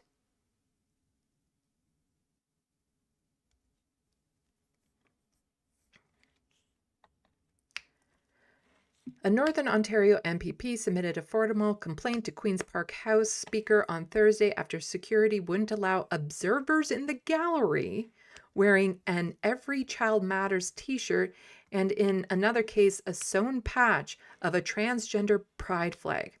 So when you're in Queen's Park, and I've been to Queen's Park to observe a question period, you're not allowed to do protests. We've seen videos of it before, people getting kicked out because they do become vocal.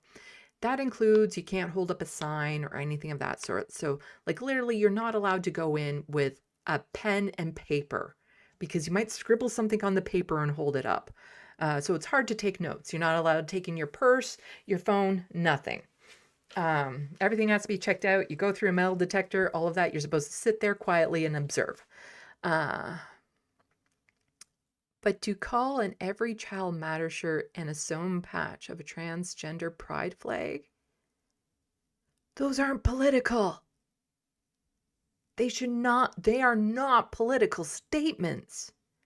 Making them political so that you can ban them is political, but they in of themselves are not. Thunder Bay Superior North NDP MPP Lisa,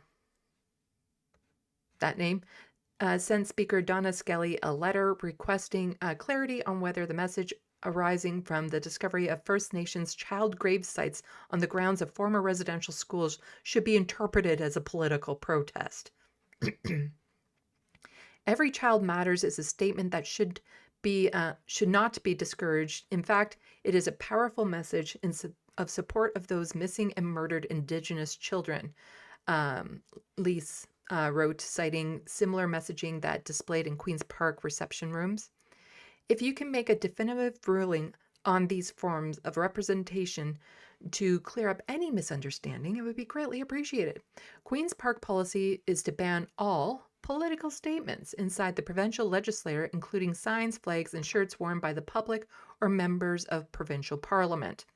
Last June, security removed several protesters from the gallery following a majority progressive conservative government passing its controversial Bill 5 mining law later that summer, and so on and so forth. Okay, so in 2024, MPP Sarah Jama was removed and banned from the legislature when she refused to remove her keffiyeh. Jama argued at the time that the ban on political statement is racist. It was, because it targets deeply meaningful cultural clothing such as a keffiyeh. Again, a keffiyeh in of itself is not a political statement. The people who make it a political statement are making it political. Like, it's not. It is cultural representation. It is just, it represents culture. This week, the Premier's office ordered outdoor statues to be wrapped and protected from vandalism in anticipation of protests. Okay, and that was for the student loan protests that were happening. So elected members wear Every Child Matters shirt in the legislature every September 30th to recognize the National Day of Truth and Reconciliation, also called Orange Shirt Day. Lise, who has Every Child Matters flag hanging in her office, was writing on behalf of SPEM Forest and their partner Emma Johnson. As a former member of the Legislative Page program, Forrest was familiar with decorum expectations in the gallery, but it didn't occur to them that their T-shirt message was interpretable as political. Okay. They were surprised when security guards summoned a supervisor who pointed to the policy that disallowed visible materials with political or offensive slogans, including clothing. Security provided them with a white T-shirt to wear over top of their Every Child Matters shirt. Oh, the symbolism of whitewashing there. Ouch. Just put this white T-shirt over your orange T-shirt that recognizes the children that were murdered in residential schools. Can you just do that? There's some really dark symbolism in that one. Forrest is non-Indigenous, but they participate in the ceremony and have an aunt who is First Nations, as well as two cousins who are Inuit. I didn't wear it with any intention of making a political statement, they said. I was just wearing a T-shirt that was important to me and my family. But if you think about it, what it actually means, if they gave me a white T-shirt and I wrote, "Children deserve to live" on it, would that be allowed? A pair were attending question period. Okay, yeah. So the fact that it's just left to the discretion of whoever's there to determine whether or not that's a political or offensive slogan, I feel like operating on that basis is not only unfair to members of the public who are trying to be here, but also legally unfounded in terms of uniformity and making sure that things stay consistent, they said. Yeah. Also, recently we've been talking about nepotism with Avi Lewis winning the leadership race of the NDP because of his family. And during my live stream yesterday, I wanted to make the distinction between nepotism and following in the footsteps of. And I feel like Avi Lewis was following in the footsteps of his family. He's completely qualified to be the leader of the NDP. He has a background in activism, in politics, education, like everything that you would want in a federal leader. He earned his way there, but his family being involved with it probably inspired him to do that. So he was more or less following in the footsteps of. Then you have things like this, which is just nepotism. Just somebody getting a job because of somebody they knew, regardless of qualifications. So here we have the Ontario PC Party is pleased to announce the appointment of Melanie Calandra as executive director. You might have heard me say the name Calandra earlier, but with a Paul in front of it. Something to do about the education? Yeah. So Captain Dick is pointing out here, that would be Melanie Calandra, wife of Paul Calandra, the Minister of Education for Ontario. Is anyone surprised at the inbreeding taking place in the PC Party of Ontario? Oh, right. Who is in charge of the PC Party? Doug Ford, you say? Shocker. Doug Ford also has family members within the government. So frustrating. So frustrating. This is nepotism. Anyway, I wanted to end all of this provincial stuff with a tab of good news, although it's not specifically related to Ontario. It's Toronto-centric, but it's still nice to see. So here we have Toronto's getting city-run non-profit grocery stores with cheaper prices. The same thing Zora Mandami is doing, and the same thing Avi Lewis wants to do nationwide. So Toronto City Council has approved a pilot project that would see the city operate its own grocery stores in an effort to reduce food costs for shoppers. Councillor Anthony, that name for Humber River, Black Creek, pushed for a pilot project to open 4 non-profit grocery stores across the city, aiming to make everyday groceries more affordable in low-income neighborhoods. The stores would operate like private grocery stores, but unlike traditional supermarkets, shoppers at these city-run stores would be able to purchase essentials at much lower prices without markups, while the city would help push food costs further down by waiving property taxes, development charges, and other fees.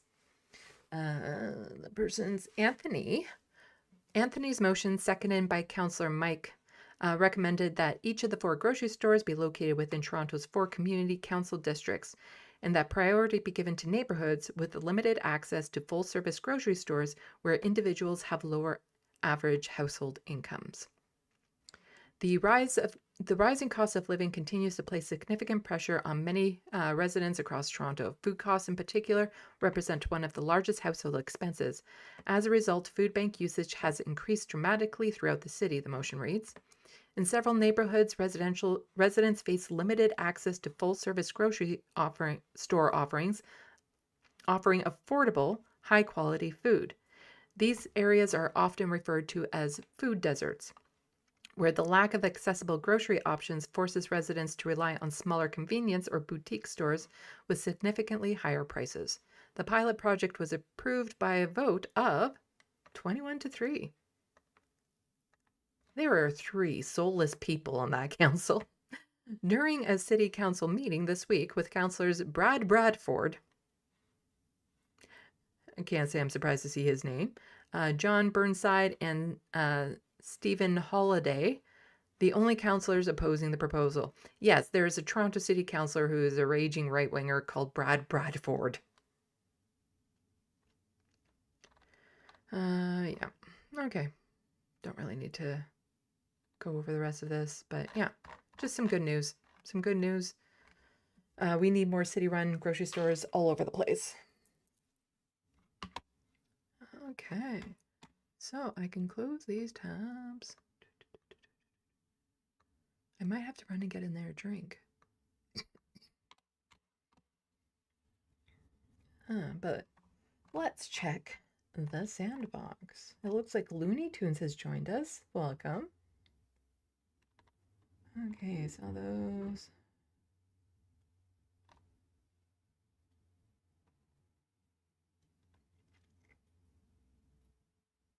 So Marty saying, hi, good evening, Sandy. How are you doing? I hope you're well. If you don't mind me asking, how's your... Oh, it was a cat doing that was ill.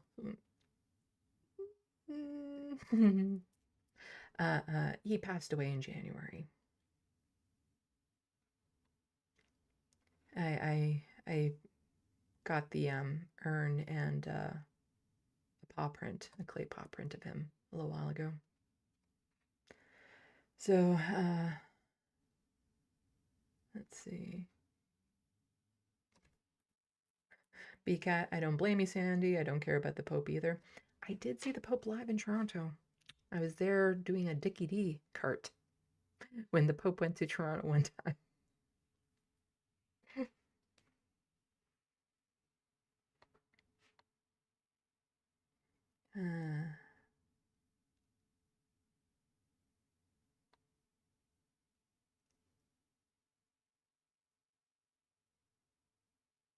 Let's see. The Wild West, tax dollars to help private companies acquire real estate. Jet, Rodney Dangerfield. He's like, if Rodney Dangerfield had no fuse. Well. Mix Glitchmaster saying, hi, Sandy. Your makeup is extra on point today. Why, thank you. Yes, I do try to match. So this lip color is almost the exact same shade as this. Almost the exact same shade as this eyeshadow. So yeah, I got to go for it. I got to go for it when it's there. Marty, Sandy, I would like to thank you so much for all that you are doing. You're fighting the good fight, and you are courageous for all you're doing with the platform. Keep it up. I thank you.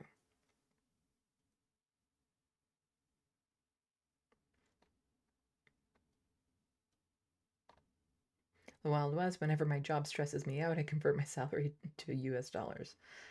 Yeah.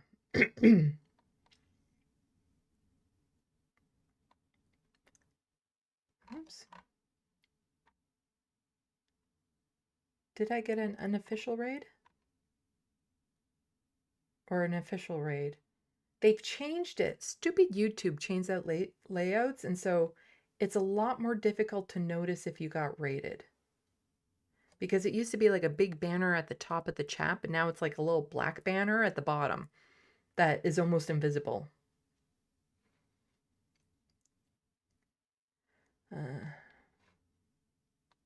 Let's see. Because I see BCat saying, hi, Lucium Raiders. Thank you for the raid. So did I get an actual raid? Because I like to acknowledge them when they happen. But I do know that sometimes people in the sandbox will say I got raided when it's an unofficial raid. Which I still also appreciate.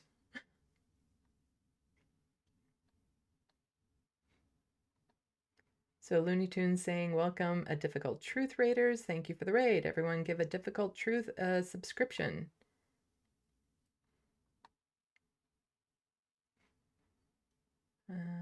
Looney Tunes, since when the fuck did t-shirts become political? When they started having inclusive messages on them. So would a t-shirt that had any sort of pride symbolism on it also be considered political? But just the symbolism of like, okay, so put a white shirt, like take and whitewash quite literally there. Hello, Mozart. Marty, oh dear God, Sandy, I'm so sorry for asking. I didn't know. That's okay. That's okay. So Looney Tunes saying it's an unofficial raid from Difficult Truth. Well, I still appreciate it.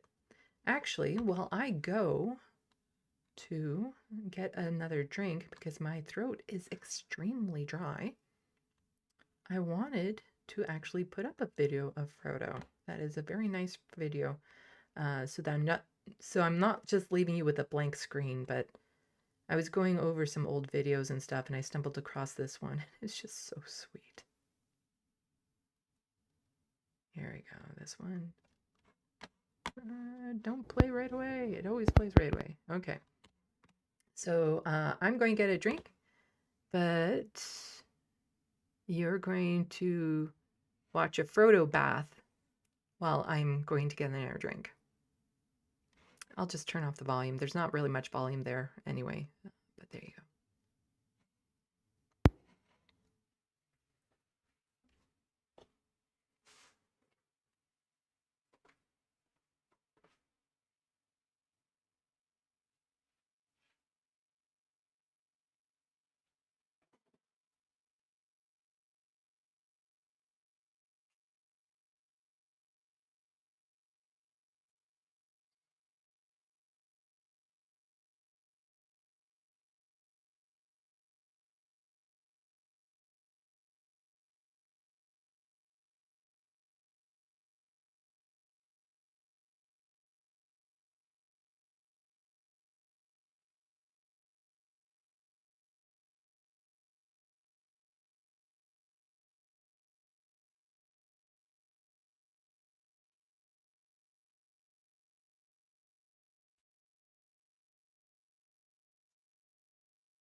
Yep, this cat is what I got to wake up to every morning and go to sleep with for every night for years and years and years.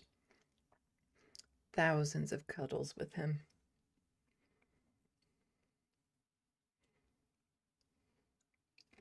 Oh, I got an official raid from Lucy. Oh, everyone go check out Lucy. Lucy Hayes. Everyone go check out her channel.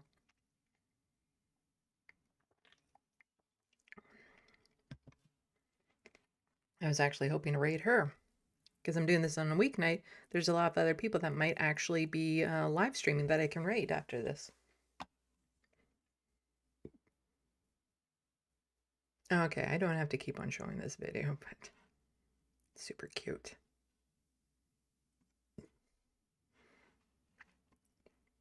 He doesn't care about me kissing him or anything. He's just like, let me clean myself. With that tongue of his. Oh.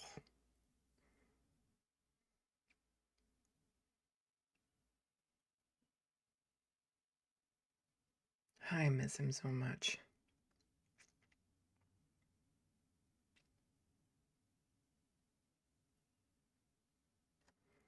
Yeah, he was my world. Let's go back up to main shot.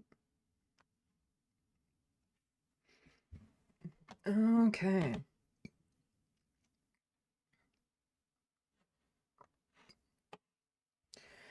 So, a lot of stories related to trans people in the news.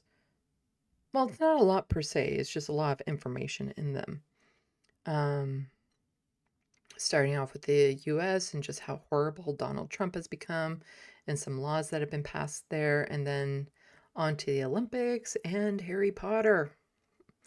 So, Jed, he had such a long tongue. Yeah.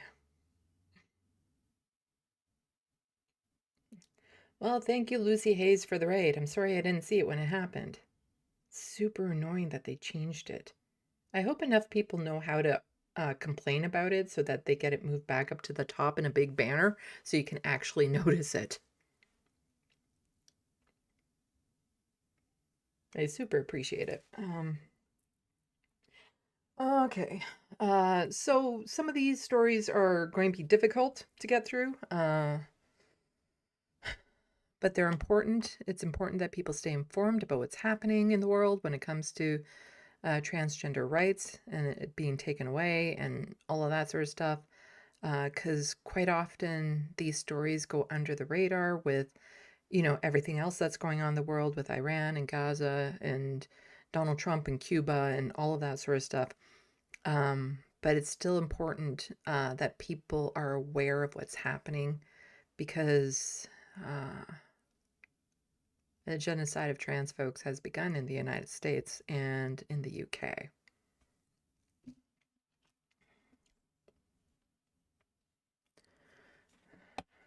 Okay.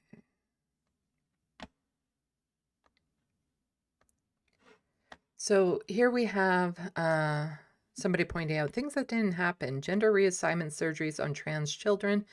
Things that do happen. Gender reassignment surgeries on intersex infants by cis people. Also, Trump bombing children in schools and hospitals. Yes, Donald Trump does not actually care about children, just when he can use them as props.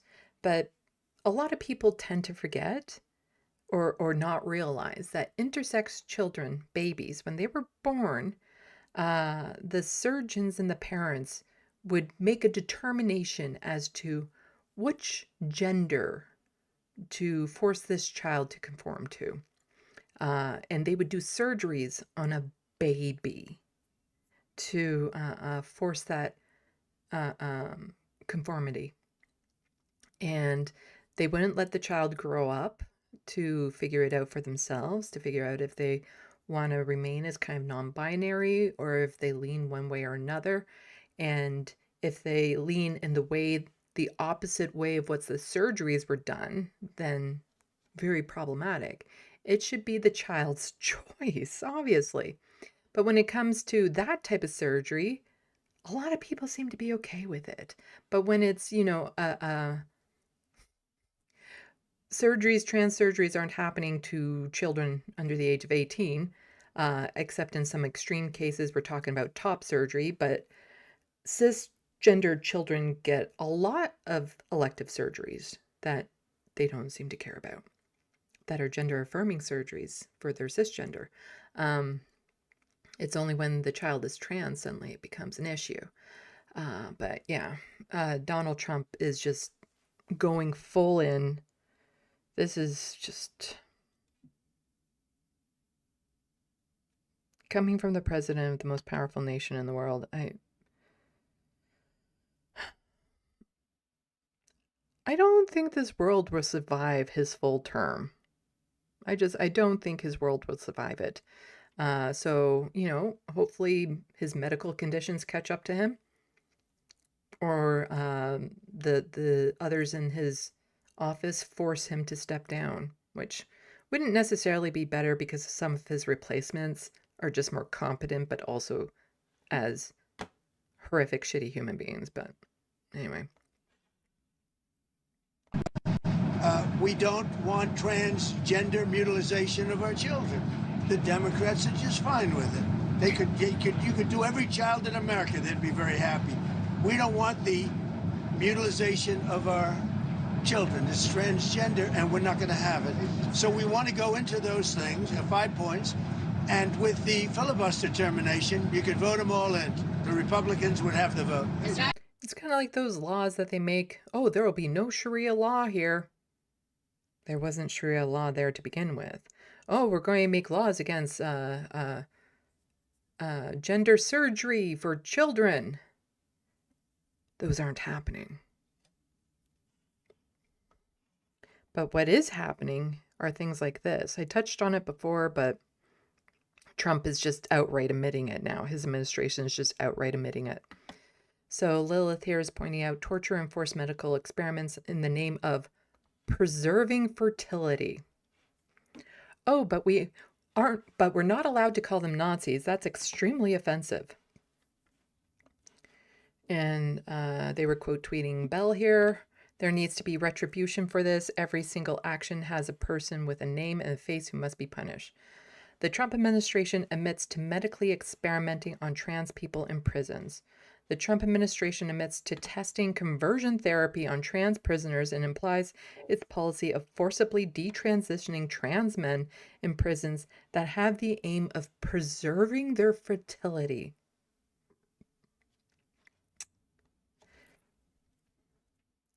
That's their choice. There's lots of trans people who only physically transition so much because they do want to have children, or they can have their eggs or sperm frozen for later, that sort of thing. Doctors are also very prudish when it comes to your ability to have children. And so I can guarantee you that a person's fertility is a high consideration when it comes to any sort of trans care. But to do this specifically to preserve it when that person might not even want kids, to force that on an individual, like, this is torture. It is just flat out torture that they're doing to these people. Forcing a detransition, like conversion therapy. And then in another article that I read from the last time I was covering this, oh, well, we'll give them medication for like if they get depression from it or something.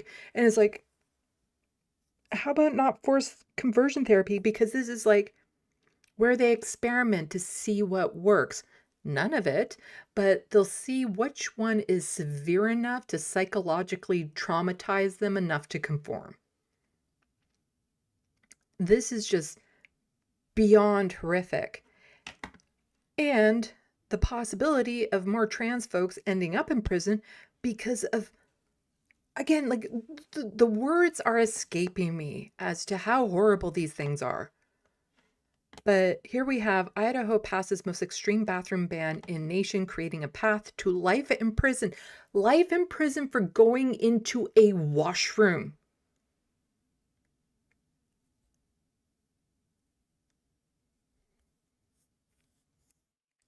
There's no crime. They're going into a washroom that they identify with, that they feel safe going into. But they want to be able to put them in prison for life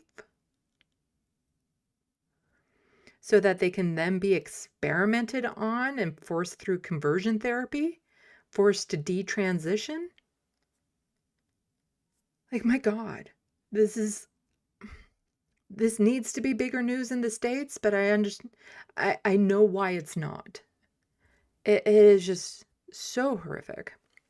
So this is from Aaron in the Morning, saying second offense transgender bathroom usage has 5-year maximum penalty, but 4 offenses trigger Idaho's persistent violator statute, which can carry life in prison.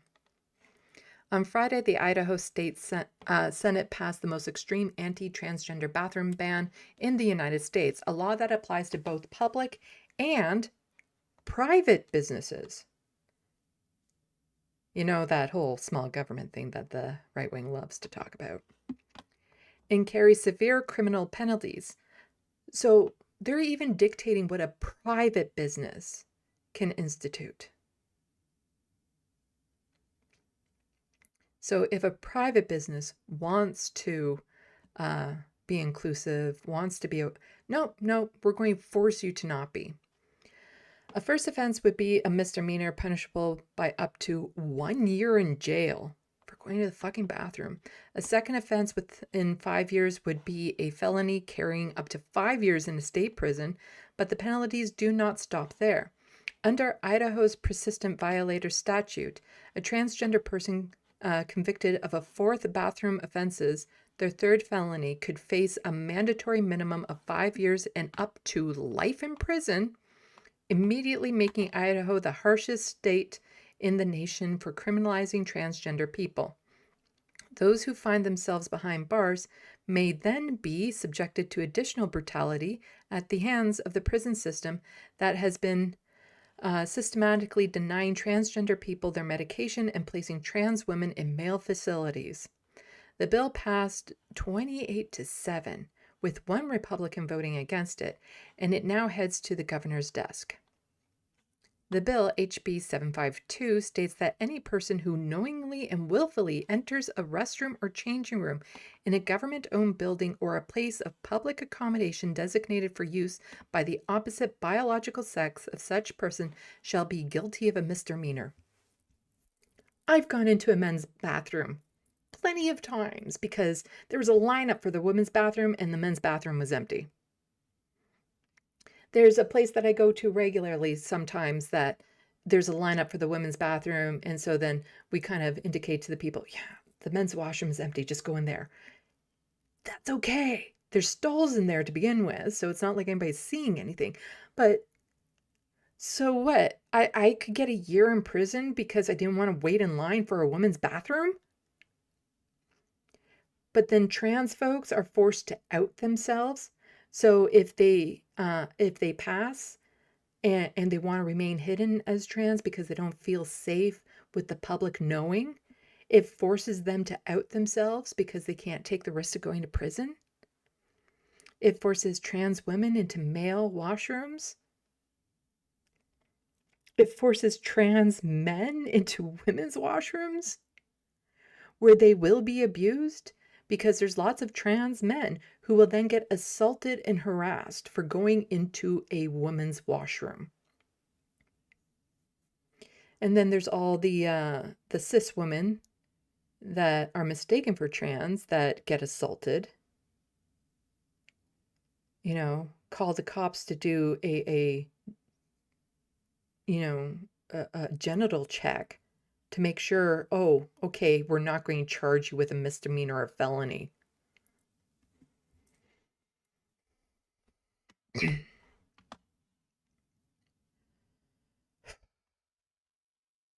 So, notably, these provisions apply to private businesses, and the bill explicitly allows prior convictions under a similar statute in another state or any similar local ordinance to count towards escalation threshold, meaning a transgender person previously sanctioned under another state's bathroom ban could face felony charges on their first offense in Idaho. It just keeps on getting worse and worse.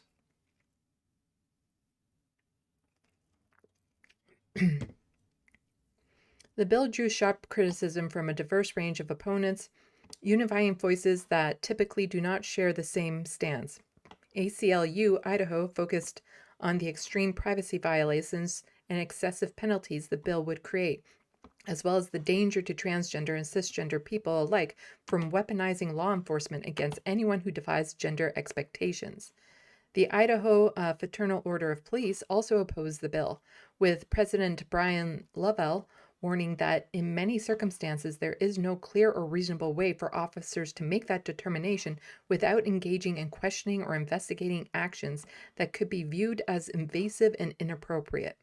The Idaho Sheriff's Association joined the opposition as well, despite pleas from police. Bill sponsor Rep. Cornell Rassor refused to add a duty to depart amendment, a provision that exists in Florida criminal bathroom ban and allows a person to avoid charges by leaving when asked, meaning a transgender person in Idaho could be arrested on the spot for simply being present. What if you accidentally walk into the wrong washroom? But again, the idea of going to jail because you used a fucking toilet.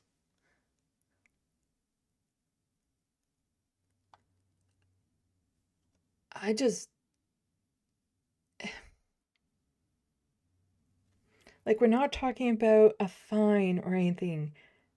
Up to life in prison for going to the washroom. Meanwhile, lots of cis men just go piss wherever they want.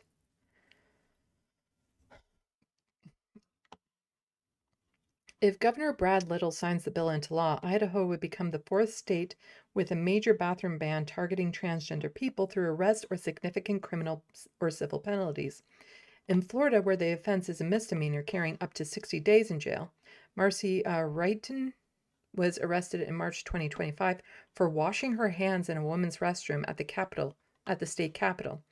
In Texas, where the bathroom ban took effect in December, 4 transgender women were detained at the state capitol and issued criminal trespass warnings, banning them from the building for a year. And in Kansas, the state created a bounty hunter system, allowing private citizens to sue transgender people encountered in the bathroom for $1,000. Idaho's bill goes further than all of them. The criminal offense is triggered by merely being present in the restroom. It applies to private businesses, and the penalties dwarf those in the states that have already earned do not travel warnings on the Erin in the Morning Trans Legal Risk Assessment Map. Anti-transgender bathroom bills and bad policies even inform informal ones routinely draw in people they were never meant to target. In Idaho's own Senate hearing on HB 752, Tara Townsell of Nampa testified that she has been repeatedly removed from women's restrooms and forced to show ID of her because of her short hair, and was once denied entry to a maternity ward at a Boise hospital despite being 9 months pregnant. In Congress, Reps Lauren Boebert and Nancy Mace confronted a cisgender woman in a Capitol restroom, mistakenly believing she was a transgender member of Congress. In Arizona, a black woman with a masculine appearance was confronted by police officers inside a Walmart restroom who tried to remove her. She said she has not used a public restroom since. The laws also create impossible situations for transgender men. In Ohio, Noah Ruse, a 20-year-old trans man, was beaten by 3 men after using the women's restroom at a campground. The very bathroom the property owner had told him to use. He was then arrested for disorderly conduct, while his attackers initially faced no charges. On the other hand, anti-transgender bathroom bans in other states have led to remarkably few actual arrests or reports of crimes, suggesting that the general public has little appetite for policing who uses which restroom. Shannon Minter, Vice President of Legal for National Center of LGBTQ Rights, told the Texas Tribune that such laws are largely, as a practical matter, unenforceable and almost never enforced, adding that they are simply designed to intimidate and scare transgender people. As a result, many transgender people in those states have vowed to continue using the restroom that matches their identity. I understand that it is breaking a law, however, I will not bend the knee on that one. Simon Shepard, a transgender man in North Texas, told the Tribune when the state's ban took effect. But Idaho's extreme penalties may change that calculus. When a second offense carries up to 5 years in prison, it becomes a concrete threat that many find too difficult to challenge.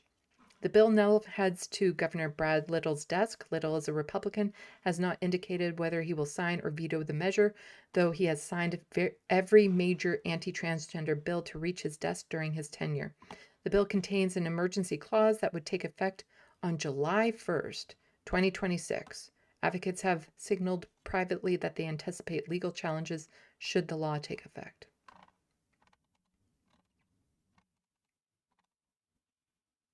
Just horrible. Horrible. And, you know, all the trans folks that feel the need to flee the state, some who can't, that want to, but also if you have to flee your state because you're afraid of going to the washroom in public, you've become an internal refugee.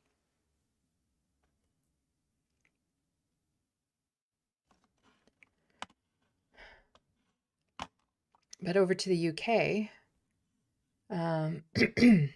this was anticipated and it's happening because of a law that J.K. Rowling helped to fund to get passed. Transgender girls given until September to leave guides. It follows December Girl Guiding announcement that membership would be restricted to girls and young women, described at the time as a difficult decision. So where are transgender girls supposed to go? Are they just supposed to miss out on all the same opportunity as their cisgendered peers? To bond, to have experiences, to grow, to learn, to have fun? The handful of trans girls suddenly now have nowhere to go. They weren't hurting anyone. They were children being denied access to the same things all of their friends get. They weren't a threat to anyone. The deadline set by Girl Guiding follows the organization's announcement in December that membership would be restricted to girls and young women, which it described at the time as a difficult decision. It was acting after last year's Supreme Court ruling that sex meant biological sex in equality law, it said on Tuesday. Since that time, the umbrella organization said it has undertaken detailed consideration, expert legal advice, and input from senior members, young members, its council and board of trustees. So this is what you do in this situation is you open up Girl Guides and Boy Scouts to all genders. You make them into one. You combine Girl Guides and Boy Scouts into one organization so that everyone gets to participate. Because they're not saying anything about trans boys and Boy Scouts. They're not being banned. Only trans girls and Girl Guides are being banned.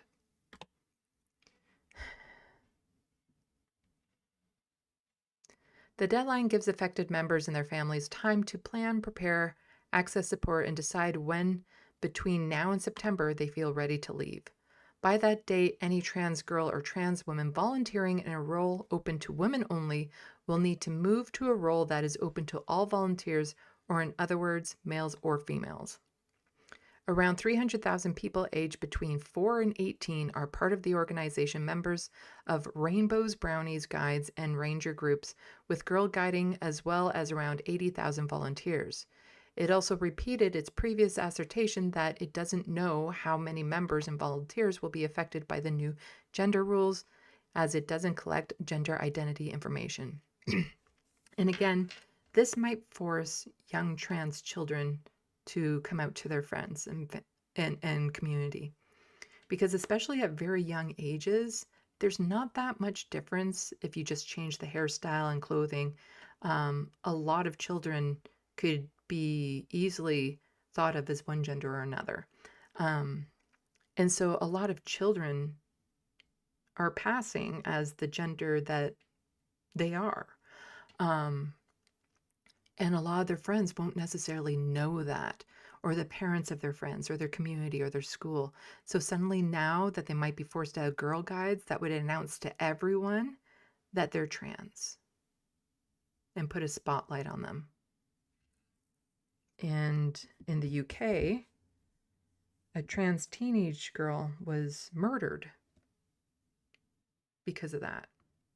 Because she was trans. That was it. It also, yeah, read that. So, let's see. Girl Guiding said it's still committed to standing up for the rights and safety and dignity of girls and women and to supporting marginalized community, including LGBTQ plus people, to improve the life of girls. You can't if you're excluding one of those letters. Campaign group Trans Plus Solidarity Alliance described the news as heartbreaking for the children and volunteer leaders that hold Girl Guiding together. It said inclusive organizations being bullied into excluding people against their will is a profound failure of this government to live up to its promises to the trans community.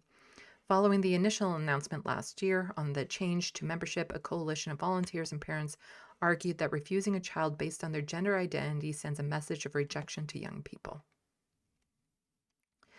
Guiders Against Trans Exclusion coordinated demonstrations in various UK cities at the time, but while some volunteers within Girl Guides have threatened to resign over the issue, others welcomed the change, saying they had expressed safeguarding concerns and were pleased with the new approach. A trans child is not a threat to anyone.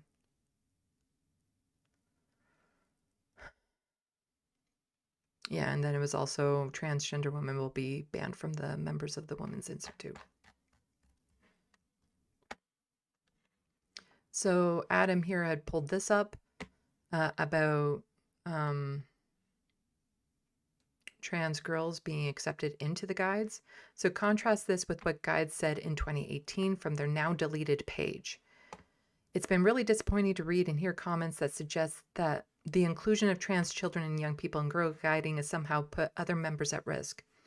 It is quite frankly disturbing that people assume that a trans child is a threat to others and that they would want to harm their Girl Guiding friends.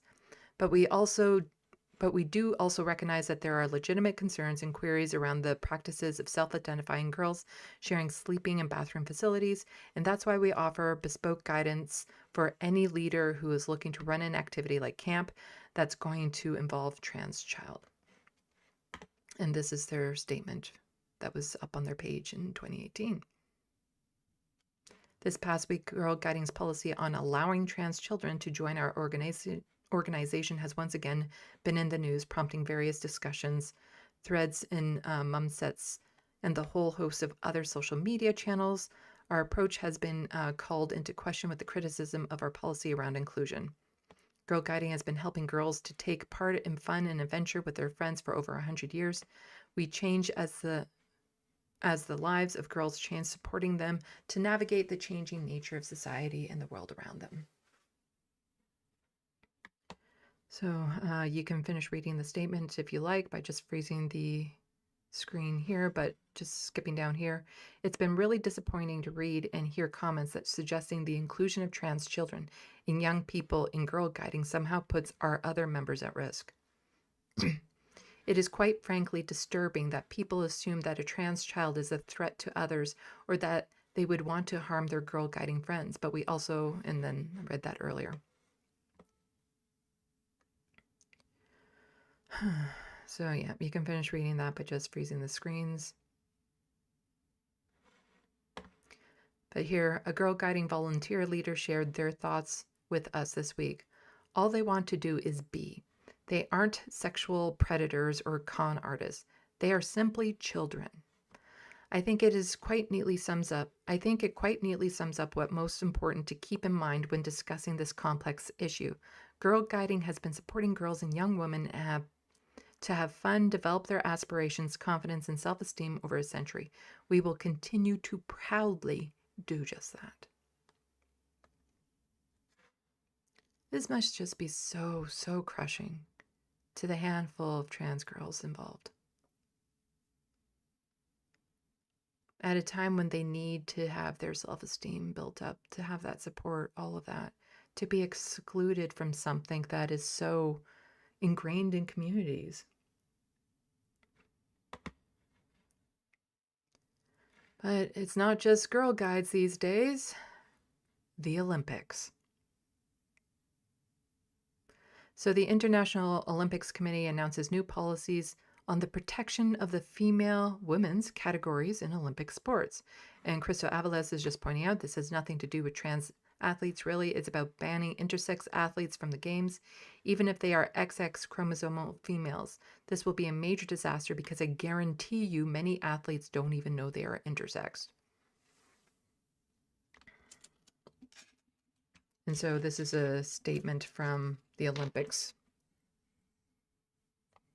IOC Today, president. we, the International Olympic Committee, have published a policy on the protection of the female category. I understand that this is a very sensitive topic. As a former athlete, I passionately believe in the rights of all Olympians to take part in fair competition. The policy that we have announced is based on science. No, it's not. Because science proves gender is far more complex than what these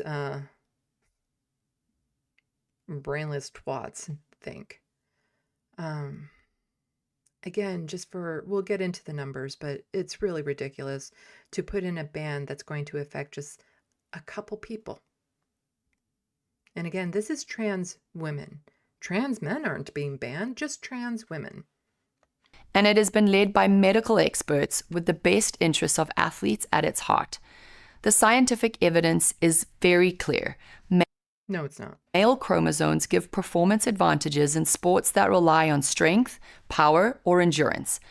At the Olympic Games, even the smallest margins can be the difference between victory and defeat. Sports are inherently unfair. There's going to be individuals with biological advantages that others simply do not have. Sports are supposed to be a celebration of what, human physical bodies are capable of. That not everyone is going to be the same. Some people just have natural advantages. I can draw that. It's natural. It's not a trained thing. I can just do it. not everyone will. And so there are going to be some people of all genders who stick out above the crowd for whatever reason. And we've all seen the examples with like Michael Phelps, I think his name is, the swimmer, in how his body is just designed to be a swimmer. And there's all sorts of other biological advantages that people of all genders have. And the science has also proven that should a trans woman be on hormones for a few years, the biological advantage that she has dwindles down to within, a standard margin of, barely any sort of advantage, if any. Because there are lots of cisgendered people who will naturally be, again, extraordinary. Like, my lung capacity was tested in high school when we were doing biology classes. And I had the second largest lung capacity in the class as a biological female, when girls were supposed to have smaller lung capacities than boys. It just was. Which means I can do this for almost a minute when I don't have a lingering cough. So it's absolutely clear that it would not be fair for biological... Actually, I don't want to listen to the rest of this bitch. So Matt here is just pointing out, in the entire history of the Olympics, more than 10,000 athletes each summer games and 3,000 each winter since 1896. This would have been applied to one woman who did not place in anything. Transgender women have been banned from competing in female category events at the Olympic Games in Los Angeles. So only one woman would have been banned, and she didn't win a medal.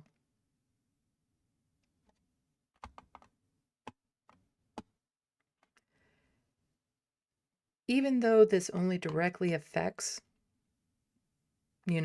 let's say that one person, it sends out a clear message to trans women that they're not equal. They're not viewed as being women in the eyes of these people. That they are othered. That they can't participate in society the same way as other people can. They can't follow their dreams. They can't live to their full potential.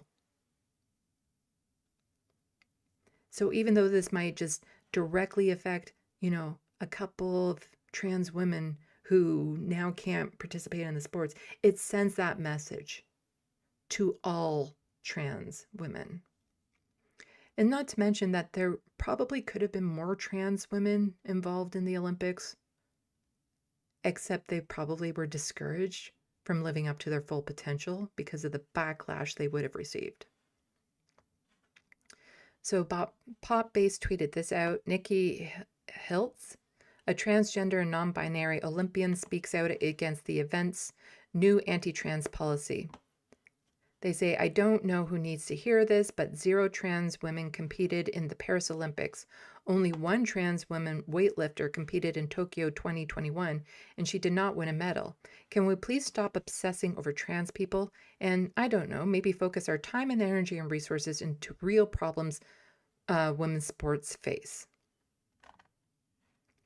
There are so many other issues that women's sports have to deal with that should probably be addressed that affect far, far, far more people. Underfunding, harassment from male coaches, and quite frankly, a lot of these sports probably don't need to be segregated by gender, and women will probably do... People excel because if you're competing against somebody who is better than you, that encourages you to aspire to something more. It pushes you further. And so if you start mixing the genders to a lot of sports, I think you would see women suddenly becoming almost in line with a lot of men, except in some rare instances when it's just relying on strength or something of that sort. But a lot of sports don't need to be segregated by gender, but they had to be because men's fifis were getting hurt by women beating them. Because one example is tennis. What the fuck does your gender matter? You know, it's reflexes, it's timing, it's being able to hit the fucking ball. You know, it's not running cross country, it's not lifting 300 pounds. It's a tennis racket and a ball. There's no reason why that sport in particular should be segregated. A lot of sports are like that. Like even something like basketball. Why does basketball have to be segregated? Because again, it's reflexes, agility, the ability to shoot the ball. And there's lots of tall women.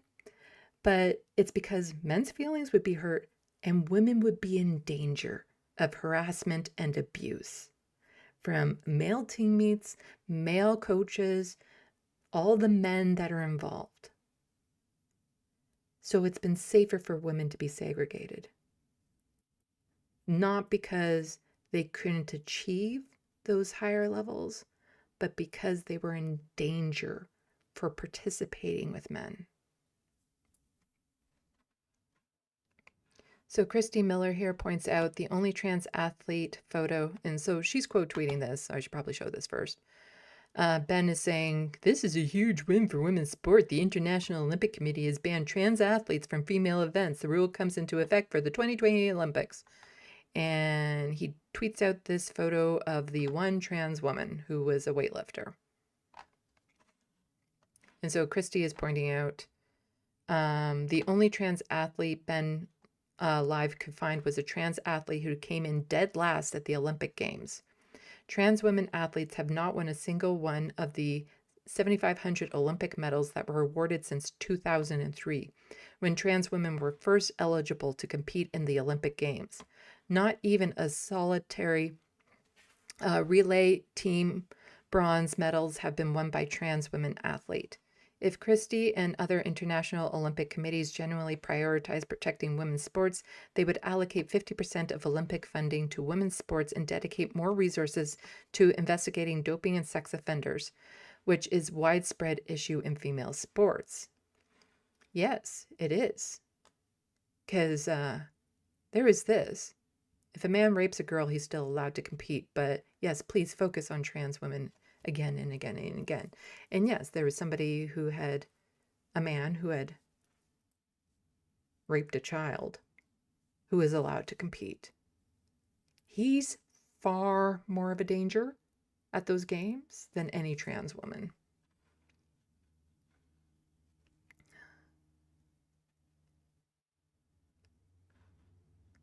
But here's another article from Aaron in the Morning. And this goes to other issues that are involved. And again, men don't have to go through this same scrutiny. Men won't have to have their chromosomes tested and all this sort of stuff. And I think that's also a way of men shielding themselves, because I think if everyone's chromosomes were tested and examined and everyone's checked for being intersex, we would find the percentage is far higher than what people think it is. And there's so many cisgendered men out there that would just be so devastated to learn that maybe they aren't the man that they think they are. It's the same with those ancestry tests and stuff like that. A lot of white nationalists and KKK members were finding out that they had African ancestry and not of the South African white type. And so suddenly they weren't as pure as they thought. So a lot of men who will not be forced to go through this will not find out that they are as pure, they aren't as pure of a man as they think they are. So yes, under new Olympic sex testing policy, a cis woman who gives birth could be considered male. On Thursday, the International Olympic Committee announced that it would ban transgender women and many cisgender women from athletes from competing in women's events and institute mandatory genetic screening of all female athletes. Again, this is just women. The men aren't having to go through this. And like Aaron said, a lot of cisgender women will also be swept up in this. The decision is significant. The Olympics have allowed transgender women to compete since 2004, yet no one has ever won a medal, and only a single transgender woman has ever competed. Weightlifter Laurel Hubbard of New Zealand, who failed to place at the 2021 Tokyo Games. The ban applies to all sports, including those where no male performance advantages exist, and will require every woman to undergo genetic testing to participate. Every woman, not just ones that they suspect of being trans, but every woman. And this also goes to something else that people have been a little bit delicate about, because we'll get into some, well, why don't I read this next part first before I say what I'm about to say? So every woman will have to undergo genetic tests to participate. It will also exclude many cisgender women who produce elevated testosterone due to genetic or medical conditions such as a two-time Olympic champion, Caster Semenya. And it is not the first time Olympics have subjected women to mass sex testing. The last time it did, from 1992 to 1999, the results were disastrous, with cisgender women discovering they had intersex conditions they never knew about, leading to public humiliation, career destruction, and at least one suicide before such testing was abolished. When you start mass testing like this, you uncover things. And again, the men don't have to worry about this. The men don't have to be worried about finding out that they're intersexed. It's kind of like when there's a mass casualty event like 9/11. When they asked for DNA from the family, they asked for the maternal DNA. Because in order to identify victims, because when things like this happened, they were finding out that not all the men were the fathers they thought they were. And so it was harder to use male DNA to identify remains. When you do mass testing like this, you're going to start sweeping up so many other things. But again, the men don't have to worry. They'll never find out. They won't find out if they're intersex, because this is just being forced onto women. All of the women will be forced to go through this, which is discriminatory completely and utterly in nature. So under the new policy, every woman seeking to compete in a female event at the Olympics or any IOC competition must undergo a one-time SRY gene screening and cheek swab or blood test that detects the presence of a gene in the Y chromosome associated with male sex development. And this is also just invasive, like no privacy considerations, nothing. It's like forced genetic testing to see, again, ancestry. Well, we want to make sure certain ancestry traits and stuff, like, it's just, what database is this going into as well? Like, this is just a massive privacy violation. And a lot of these intersex conditions, like, they call them intersex, but really they're not, because there's some chromosomes makeups that might not be, the XX, but still she was born and was assigned female at birth, grew up female, developed female, can even have babies, but there's just some little difference in her chromosomes. Personally, I wouldn't call that intersexed. So the test is similar to the one the IOC abolished 27 years ago after it produced disastrous human consequences. Because the screening identifies the presence of XY genetics, it will target not only transgender women, but also intersex people, including cisgender women who carry a genetic condition that makes some argue makes them male, despite having been born with a vagina and uterus, raised as a girl, and having lived their entire lives as a woman. And also, some people apparently can carry both sets of chromosomes. Like, just because you might have some differences in your chromosomes, but you have a vagina and a uterus and can give birth, suddenly you're being designated a male? In at least 15 documented cases, women with 46 XY karyotypes, the same genetics this test screens for, has successfully carried pregnancies to term and given birth, including women with XY karyotypes and naturally produced testosterone. Under the IOC's new framework, a woman who has been pregnant and delivered a child could be classified as male and barred from competition for failing this test. Like, it's just mind-boggling to me that, you know, all the gender critical people who is so hung up on, you know, physical anatomy, do you have a penis or a vagina, will suddenly be like, okay, but also if this thing that, you know, 100 years ago or wherever couldn't even be identified suddenly comes to light, then you're a male? Despite the fact that you have a vagina and uterus, you're now suddenly a male?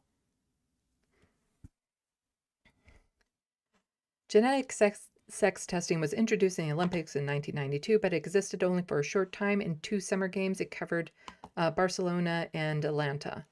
Over 20 female athletes who were assigned female at birth had lived their entire lives as women and had female anatomy were told they were genetically male due to conditions they had never known about. The consequences were disastrous. Dr. Myron Janelle, a Yale physician who was prominent critic of the program, reported that the testing was highly discriminatory and caused emotional trauma and social stigmatization for women with intersex conditions who had been screened out of competition. For athletes from countries where being labeled male could carry severe social or physical consequences, the disclosure was not merely humiliating, it was dangerous. Indian swimmer Pratima died by suicide after her failed sex verification test became public and she was subjected to blackmail attempts. Indian runner Santhia attempted suicide after being stripped of her Asian Games silver medal. The testing was abolished in 1999. The ban also applies to sports where male genetic advantage is dubious or non-existent. In rifle shooting, ESPN reported that women are as good as, if not fractionally better than men, in 10-meter air rifle, and yet these athletes will still have to prove their femininity with genetic tests. In sailing, the competition was mixed for nearly a century at the Olympics from 1900 to 1988. In archery, men and women shoot the same 70-meter Olympic distance, and the world record are extremely close. In December 2025, women's Olympic champion Ann San exactly matched the men's indoor qualification round record of 599 in this. And outside of the Olympics, transgender bans have spread even further to darts, pool, disc golf, competitive dancing, and even chess. The scientific evidence, meanwhile, does not support a blanket ban on the IOC has imposed. A 2026 meta-analysis published in the British Journal of Sports Medicine, the most comprehensive to date, drawing on 52 studies in nearly 6,500 participants, found that while transgender women on hormone therapy for 1 to 3 years retain higher absolute lean body mass than cisgender women, there is no statistically significant differences in upper body strength, lower body strength, or aerobic capacity. Okay. I'm going to toss the rest of this into the SandBox. You can finish reading it. There's still a lot of other things that I have to read and get through, and my voice is starting to wane. So there you go. Support Erin Reed in the morning if you can. She is doing vital, valuable work. But I did want to end this one because Riley Gaines is celebrating this. Riley Gaines, the swimmer who tied 5th, says trans women haven't been banned from women's sports, men have. Hope this helps. And she is being severely transphobic in this, but Evan Loves Worf says, if only trans women had been banned during your race, so you could have become in 5th place instead of 5th place. Yeah.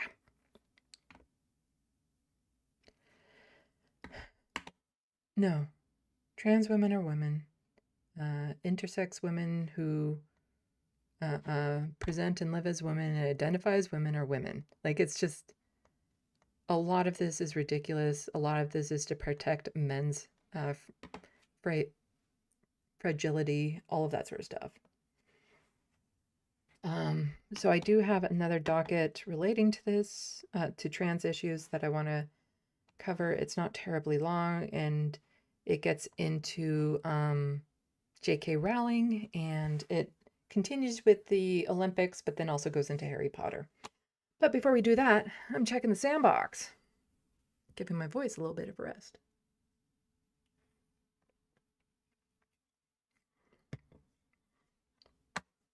I guess I won't be done by 8. Oh well. Should be done by 9. Because this isn't a very long docket that I have to go over.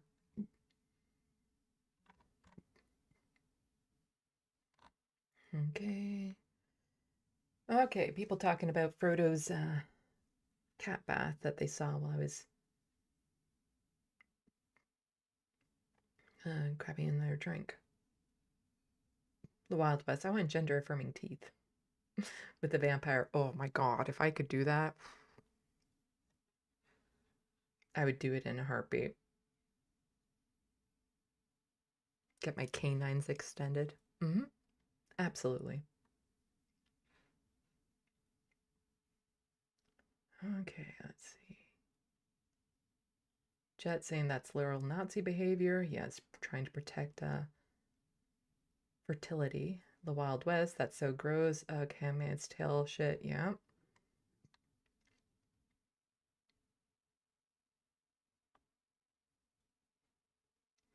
Looney Tunes, it's beyond evil.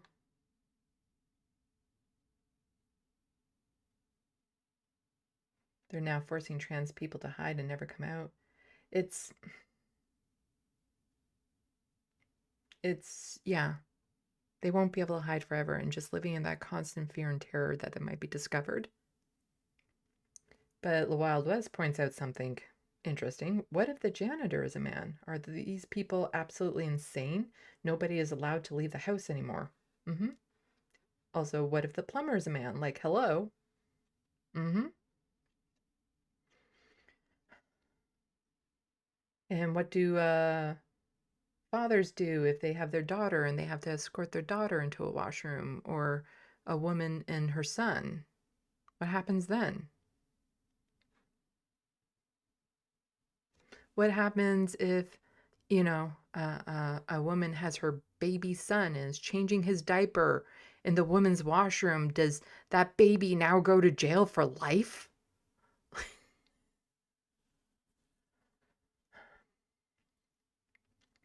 Wild West, people of all genders need access to all bathrooms for practical reasons based in reality. Oh my god, yeah.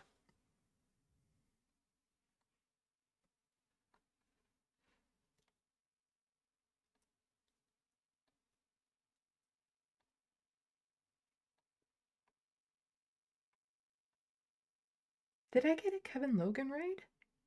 Oh my god, I hate this new setup where I can't see that. Welcome, Kevin Logan people. Pawn jumpers, super appreciated. Sorry I didn't acknowledge you sooner. They've changed how they notify you.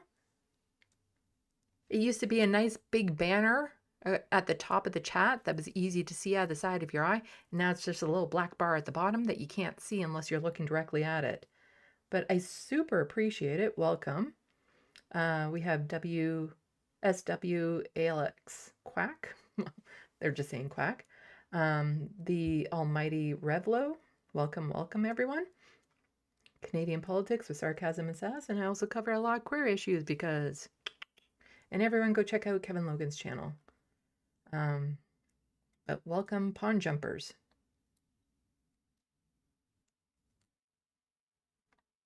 And again, terribly sorry I didn't acknowledge it sooner. I think from now on, if I'm getting like an official raid from people, if you could highlight my name and say I'm getting raided, that would help me a lot so that I could see it. So just type in like left of the box, at left of the box so that I can see that there's a raid. I'd super appreciate it.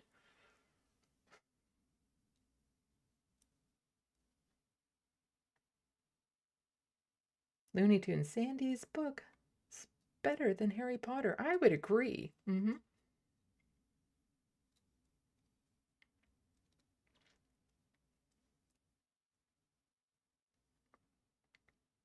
Doc Davies, any cheesecake here? Oh, now I want cheesecake. Synonymous, Kevin Logan banned me for the same offense twice, FYI. Oh.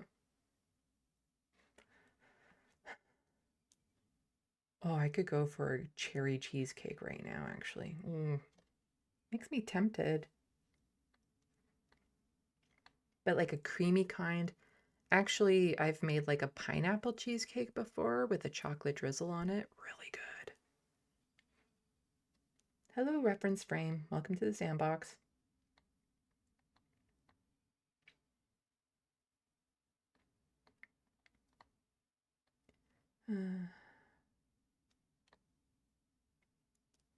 Reference frame, another reason to boycott the Olympics. Boycott FIFA World Cup 2.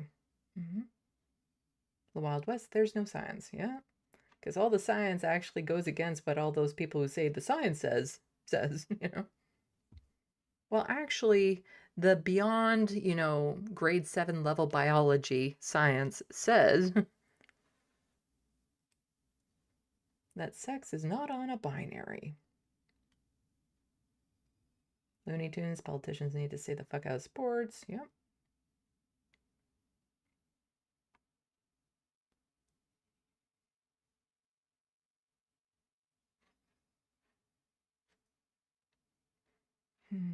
Let's see.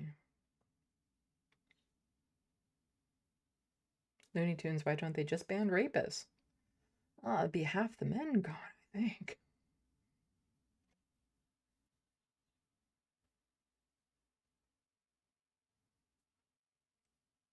Wild West, if a rapist walks into the bathroom, you get $1,000 and they get life in prison. Sounds good. Actual rapists. Again, like it's just one of those mind-boggling things. Oh, you're protecting women? What rapist out there is intent on doing a crime that will suddenly be like, oh, it's a woman's washroom. I can't go in there. My God. The Wild West, I really want to understand if there's some bigger agenda than just hating trans people, like amount of transgender women are so small. Why do they want genetically test them all women? It's more about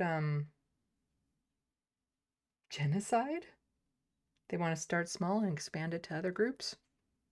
If they can get away with it with trans folks, it'll embolden them to go further. Force people conform into their gender norms and their cis-het white male culture.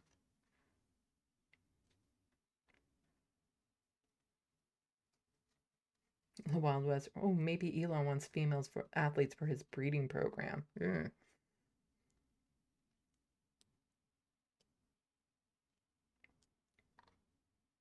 Oops.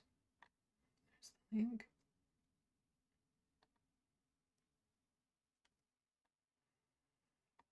Oh, okay.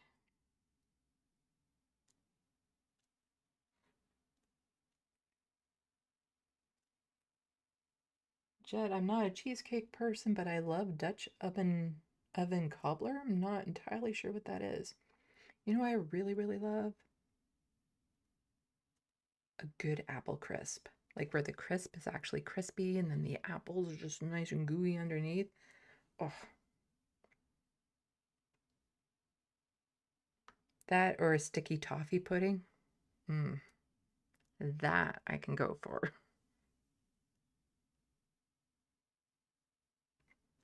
The Wild West Air Canada CEO to resign? Yeah, they didn't send out their condolences in French and English, just in English. I'm a little about that. Again, I'm not the type of person where it's like, you must be bilingual in certain positions, even though, you know, like Air Canada is based in Quebec and things of that sort. At a bare minimum, you should have had somebody else, like the vice CEO or somebody else on the board, give a statement out in French if you were unable to do it.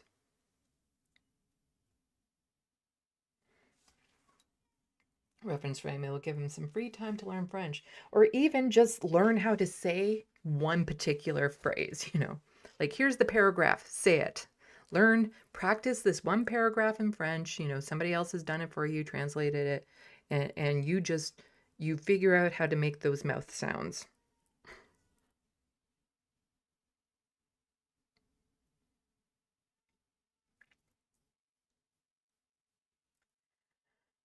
Jet Dutch oven cobbler is just cobbler made in a Dutch oven, a large pot you bury in the ground surrounded by coals. Okay, I'm going to be honest. I don't know what cobbler is off the top of my head. Reference frame, the victims were French speaking. It was super disrespectful. Yeah. He should have had somebody else. Like, if he couldn't have done it, he should have had somebody else do it that was high up in the company. Or he should have just learned the phrase in French. Ugh.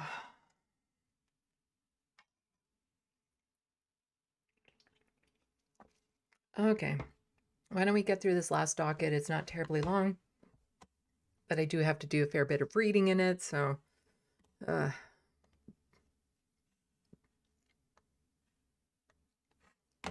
So here is where J.K. Rowling gets into this whole thing about the Olympics. So J.K. Rowling tweeted this out. Today's ruling by the IOC means a welcome return to a fair sport for women and girls, but I'll never forget a scandal of Paris 2024 when people considered themselves supremely virtuous and progressive, publicly cheered on men punching women. She's a woman. She's a cis woman. Literally a woman in all ways, even by your standards. She is the women and girls in sports you claim to protect. You are insane and a bitter person and are a danger to women everywhere. Yes. There were some people trying to say, oh, well, maybe she was intersex and blah, blah, blah. And it's like, I have not heard of anything that was actually true. There's been a lot of stuff kind of thrown out there, but Khalif is a woman. Cisgendered woman. That they keep on wanting to say that she's a man. Also, you're in a sport that involves punching people in the face. I'm just saying, if you're going to get punched, like, it's, yeah, no. Iman Khalif is a woman. I don't even think that there's any conclusive tests out there that she was intersex with chromosomes or anything. There was one organization that banned her for very dubious reasons, probably racist ones as well. She's a woman. You keep on going around saying that she's a man when she's a woman. You, J.K. Rowling, gender critical person, you should be in support of Khalif in her journey into the Olympics and everything that she had to go through because, you know, it was frowned on for women to get involved in sports and boxing in particular where she was raised, and she had to sell off scraps of metal in order to afford lessons and all this sort of stuff. It was really an incredible journey that she went through in order to get to where she is. And that empowering a story for women, you're just discarding because you need something to fit your narrative. Utterly disgusting. And then we have this. Pierre Poilievre saying what she said. And David Dull just pointing out that Pierre Poilievre is a loser. But also this just kind of shows that Pierre Poilievre is not only transphobic, but racist. Because Khalif is a woman of color, and women of color are going to be targeted far, far more in these gender sweeps because they don't necessarily conform to settler white ideas of what feminine beauty is. But Pierre, take that little finger of that yours that you're showing there in that tweet and use it to shove it up your ass, because Khalif is a woman. You're just getting on the transphobic racist train for no reason.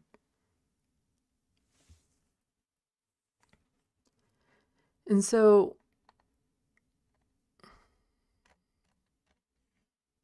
then we get into this and why it's so important that somebody like J.K. Rowling is,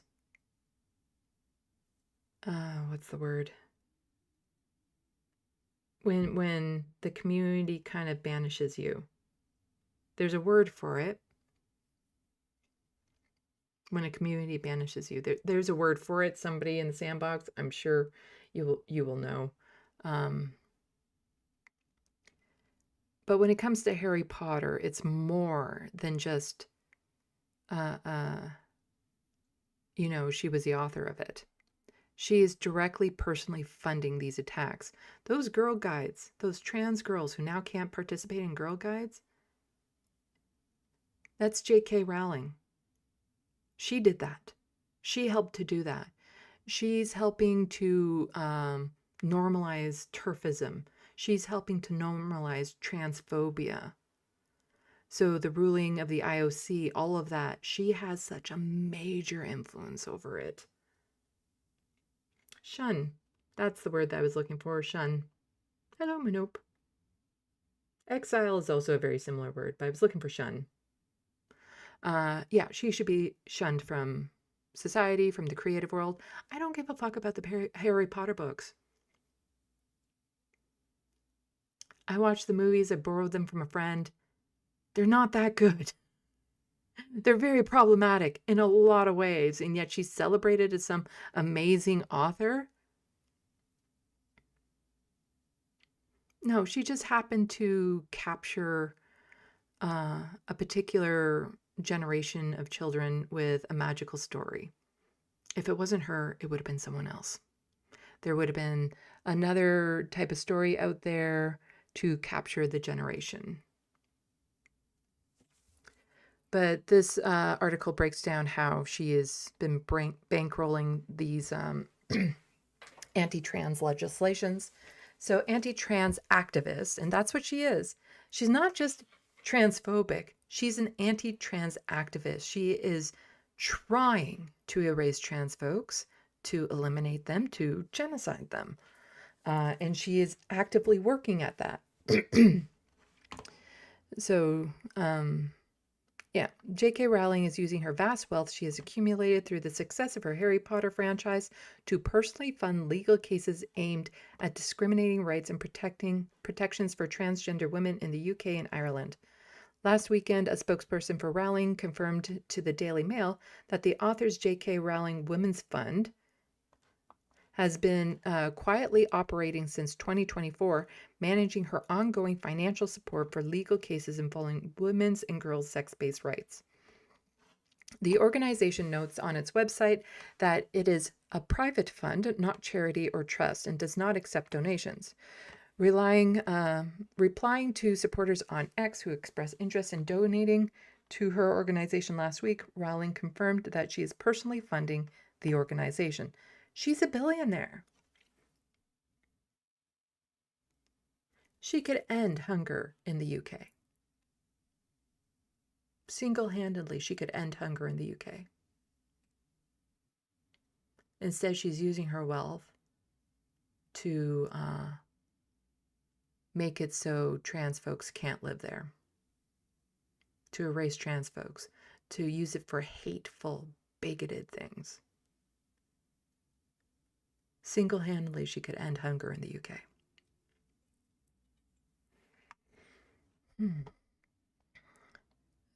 So she said, I looked into all options and a private fund is the most efficient, streamlined way for me to do this. Lots of people are offering to contribute, which I truly appreciate, but there are many other women's rights organizations that could do with the money, so donate away, just not to me.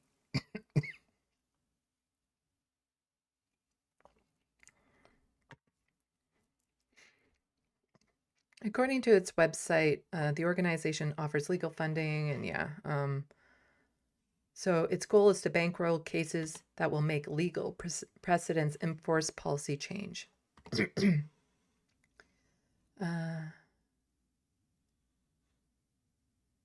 So while the organization says it does not provide legal representation, it aims to pay for such representation for cisgender women who have lost their livelihoods or are facing tribunals due to their anti-trans hate, as well as individuals and organizations that are being forced to comply with unreasonable inclusion policies regarding single-sex spaces. Yeah, no, that's not a thing anymore, especially in the UK.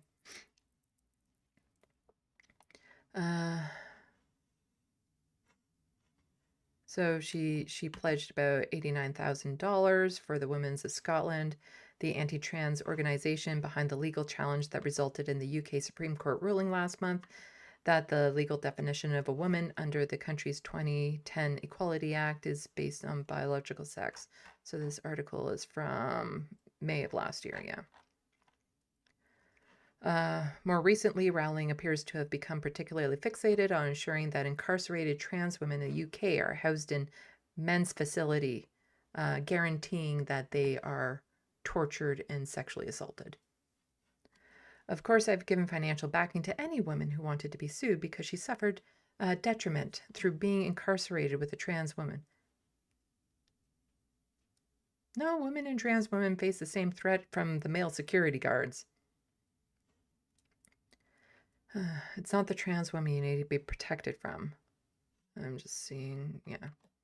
Don't really need to cover anything more in that, but a young person here had sent out this tweet when it comes to the new Harry Potter series. A young person said, "If you watch and support this, you are funding trans genocide globally, by the way." And that is true because J.K. Rowling's reach, you know, it's to the States, it's all over the world. And she is purposely making the world hostile to trans folks, and in the States, the genocide of trans folks has begun. And in the UK. And so somebody is saying it's hard enough to take seriously anyone using the phrase trans genocide without the claim that it's facilitated by watching popular kids show. And a young person says, "You're wrong. The more wealth she accumulates, the more it goes to taking away rights from trans people. You are cattle."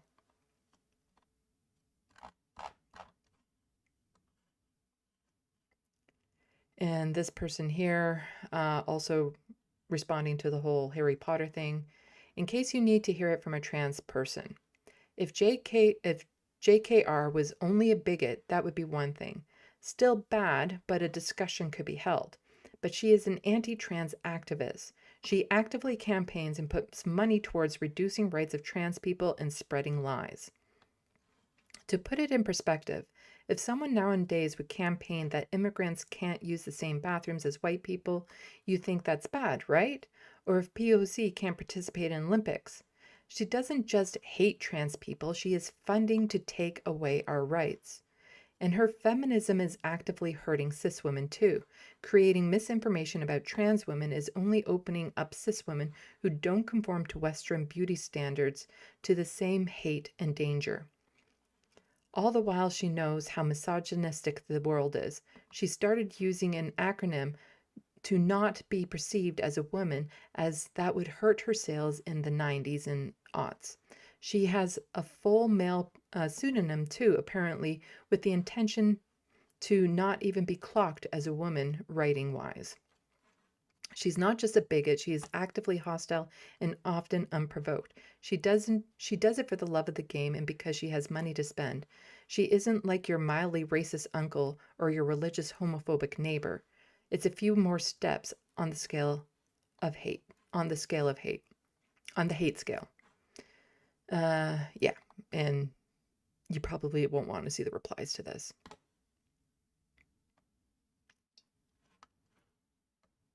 And an article here, hopefully it's still available to me. Yeah, okay. Because I read a secondary article and suddenly this one went away saying it was behind a paywall, but here it is. So somebody's saying there is no ethical consumption of HBO's Harry Potter series. So Rowling has made it abundantly clear that she will continue using her fortune to harm transgender people. In the coming years, HBO wants its new Harry Potter series to become the streamlined event of the decade as it adapts the franchise the franchise's 7 original books, the show could very well become a hit that captures the imagination of a new generation of fans who weren't there for the first wave of Pottermania that intensified with the release of each book and Warner Brothers' subsequent film's adaptation. And if Harry Potter is a success, it could give author J.K. Rowling a reason to consider writing more stories set in the magical world that turned her into a billionaire. So some people might argue, well, she's already sold it. She's already made the money. She's not going to, so who cares? It's like, no, this just, if it's popular and people aren't pushing back, it's just going to encourage her to do more endeavors. And if there's people going to support it, she's going to make more money from it. But all of that hinges on whether people will actually watch HBO's Harry Potter, which is being executive produced by Rowling. In some cases, franchises creators being so closely involved with new versions of their work can be a good thing, but Rowling's involvement in this show casts a shadow over it that HBO can do very little to counteract. Rowling has made it abundantly clear that she thinks attacking transgender people via the legal system is a worthwhile cause and that good use of her vast personal fortune. So then, yeah. Sorry, my voice is really starting to go. I just need to see how long this article is. Okay, let's do it. Let's do it. And as much as Harry Potter fans might be excited to see what HBO has cooked up, there's no way to watch the show without supporting Rowling's bigotry and the structural violence she's inflicting on vulnerable minority. For years, Rowling has trafficked in garden variety transphobia under the guise of being a champion for cisgender rights. Okay, we can skip over that. Just talking about her history of getting into turfism. Okay. Just want to get... So it's talking about how Rowling has supported and funded those court cases and stuff and been very vocal about it.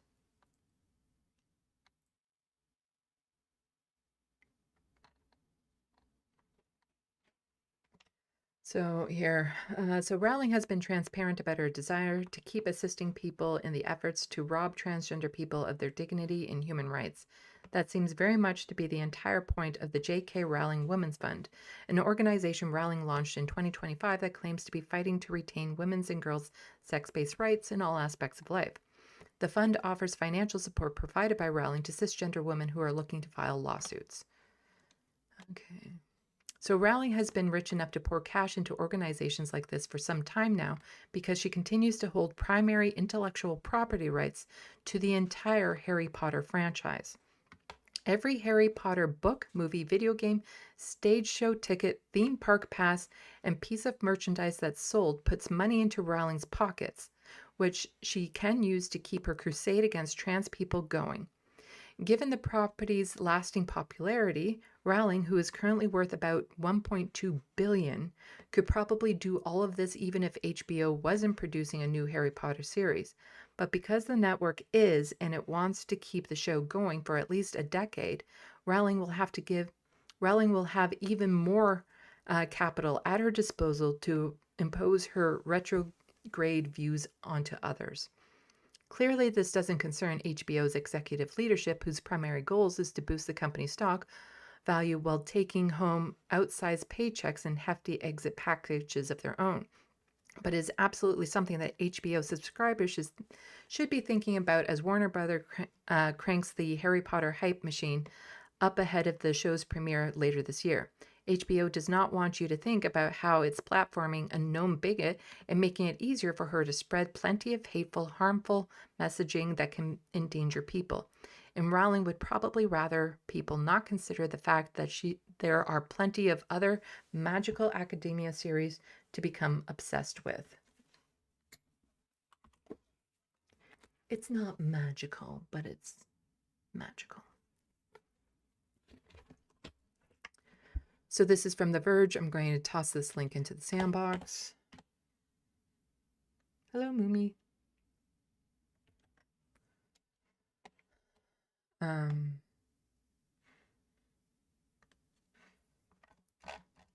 There is an actual fun tweet about all of this that I wanted to end this on. I'll get back to that fun tweet because I just want to give some commentary here too, about allyship. Trans folks, me, a non-binary person, are not asking cisgendered people to pay money, to sacrifice their time and energy. The simple act of not watching this series is how you can support us.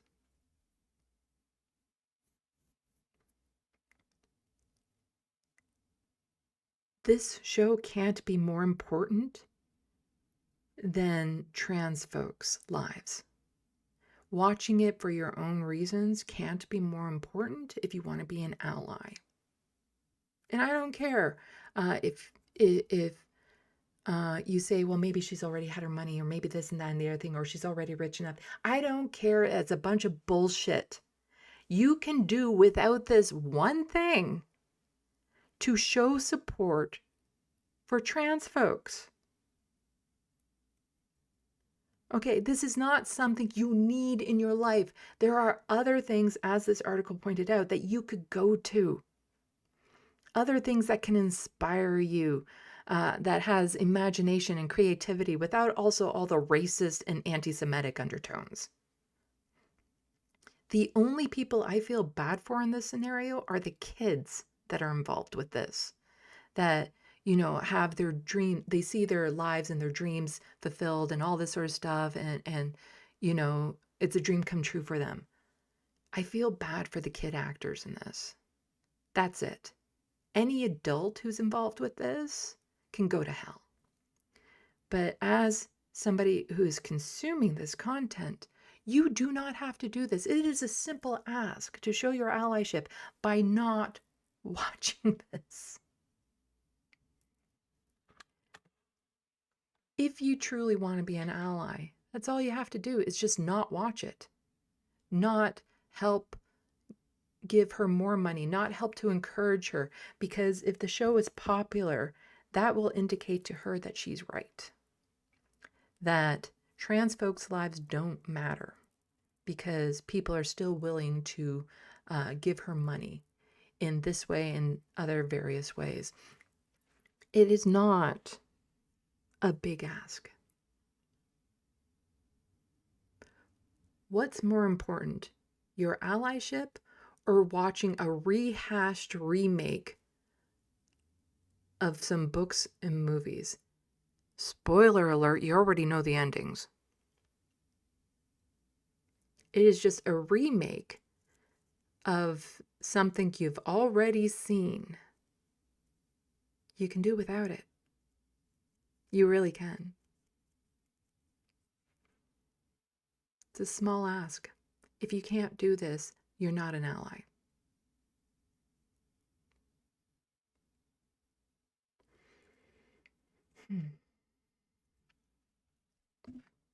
But there was a fun tweet related to this that I do want to share with everyone.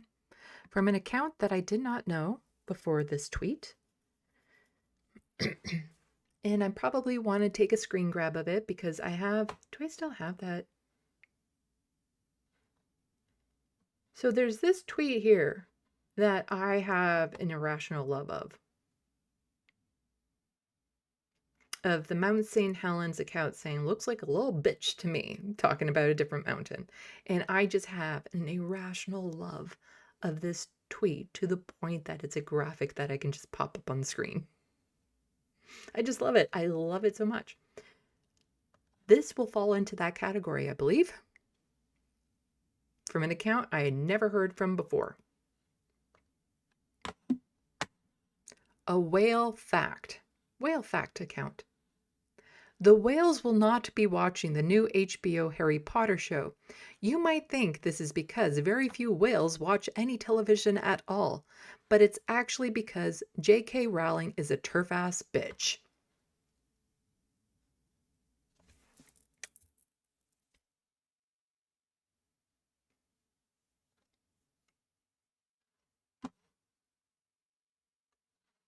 Yep. I love that tweet in an irrational way.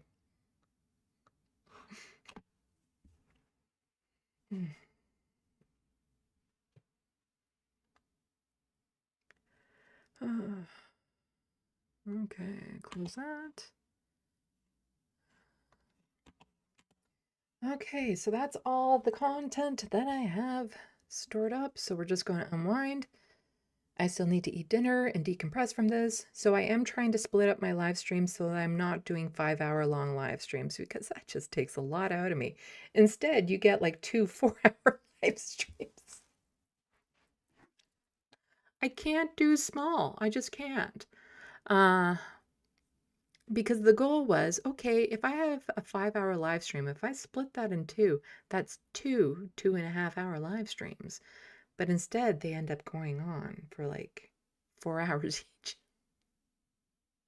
So I'm also starting earlier in the evening, so I'm done earlier because I'm trying to get onto a routine where I can like wake up to an alarm, go do things that are good for me, have a routine, get to work, all that sort of stuff.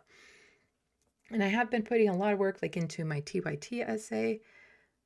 As I was saying yesterday, it's still not near, the first draft still isn't near done, but there's a vague light I can see at the end of the tunnel. So I've crossed a threshold, and this threshold is before it, I was anxious to work on it. The thought of working on it would cause anxiety in me, and it was a bit of a barrier to push past in order to work on it. Well, I've crossed the threshold where now I get anxious if I'm not working on it. So that's a good threshold to be by, but it's also very frustrating because I wasn't able to put much time into it today.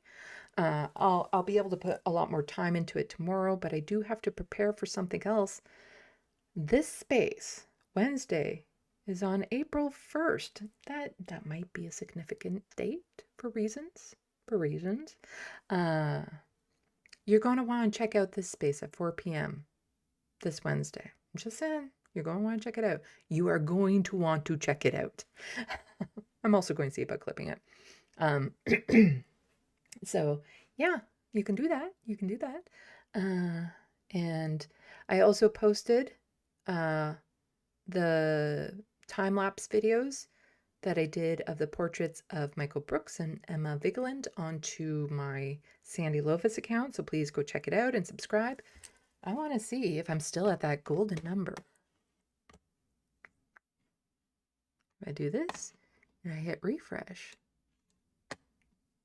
No, I'm still at 69 subscribers. Nice. Although I'd like it to be a lot higher than that, honestly. And part of the reasons why I scrambled to get those two up today, because I already had the Sam Cedar time-lapse portrait up, is because I'm hoping if they open up the phone lines tomorrow at the Majority Report, I'm hoping to get through. So if that's the case and I do get through, I'll need everyone to spam the chat because I want to talk about the NDP leadership race. I try to call in only when I have something that I can actually talk about, and that's something I can talk about. So I will also then plug my channels and try to get people, subscribe to my new YouTube channel, which granted, I don't have much content on. I'm working on it. But getting the TYT essay done is the thing that is I'm fixated on. And if you tuned in yesterday, or you can just go back if you didn't see it, you can see some sneak peeks that I shared with people near the end of it. So you can see a sneak peek of the Glenn Greenwald turnaround. There was that. There was the 1488 segment and the Wild West anteed up. So you got to see the Nazi montage. It's short, but it packs a punch. It's really good. It's fun. And so, of course, because every day that goes by, there's more content to add to it. There's some things that I have to add to it as well. And yeah, it is going to be a monster project when it's done. And I really hope people get a lot from it. Like it's not just like I'm hoping for success in subscribers because, well, I am. But there's important messages in the essay that I really hope can reach a bigger market. And so, or a wider audience. So I'm really hoping for that. But yeah, let's check the SandBox, and then I'll be calling it a night.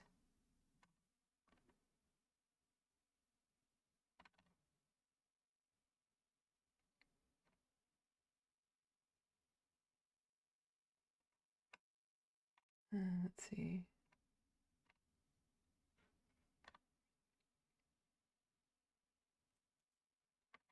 That's the first article that I put in there. Okay.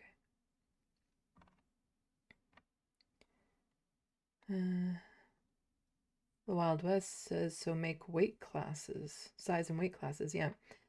Trevor Noah on his channel actually had a really good video clipped about it that I recommend people see. I shared it in a different live stream.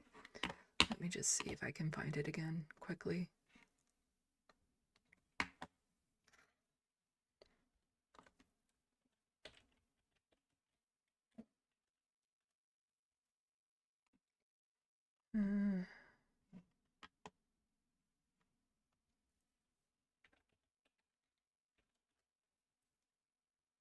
Here we go. I was not necessarily expecting this from Trevor because, well, I never really heard his views on these sort of things before, but I recommend this video from Trevor Noah. I can't share any of it on here because this is like Spotify content and my channel would instantly become nuked if I shared even a freeze frame of it.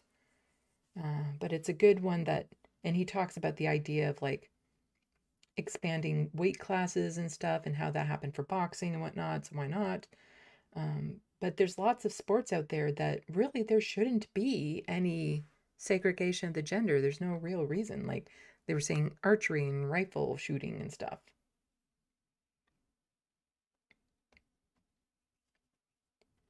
Let's see. Okay, no, I saw that.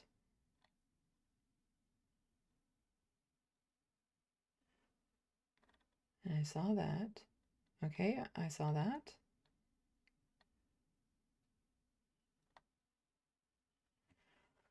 Oh. Okay, I didn't have to scroll as far as I did. Oh, talking about the Air Canada CEO.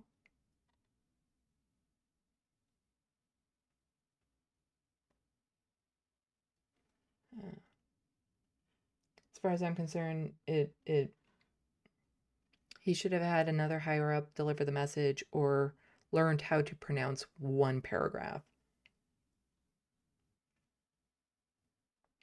MIDI doctor, it's ridiculously literally don't know what a woman is. Yeah. The whole IOC thing, like it's just so many people, again, they're just going to find out that their chromosomes aren't necessarily XX. That's all. It doesn't change anything about their gender.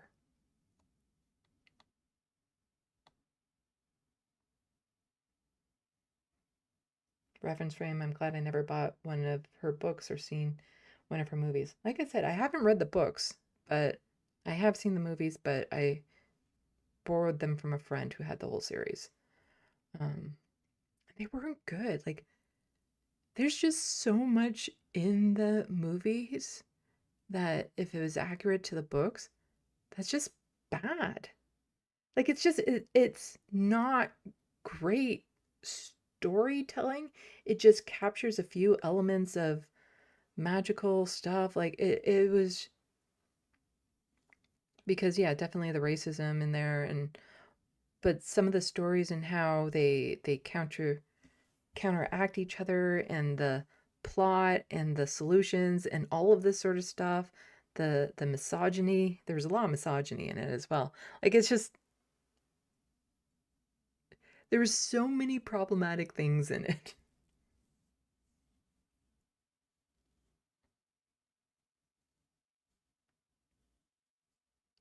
The Wild West, she regurgitated other people's ideas and used some popular archetypes. The movies were better than the books, though. That's the case. Really good. I never read them. Bobby, I've never seen Harry Potter. I thought it was overrated. It was. It was.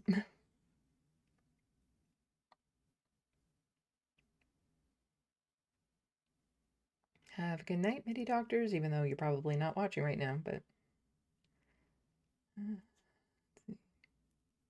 Reference frame loves apple cobbler.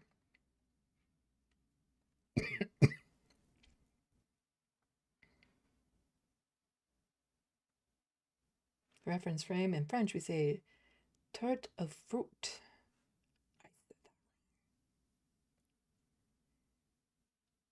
Moonmai just got home from Winnipeg. Well, welcome back home. Were you at the convention? The NDP convention?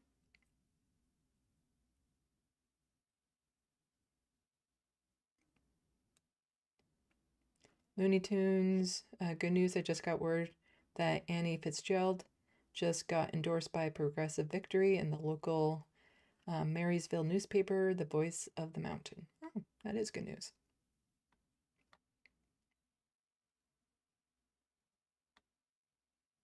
Reference frame also boycott the turfs.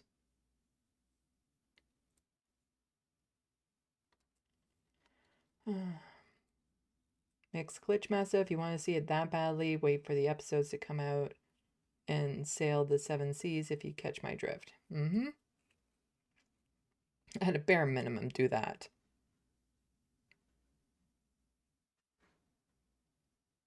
But it's just, if you're an adult, do you really need to see the series? Really? It's a kid's series. Lots of whale love going on in here.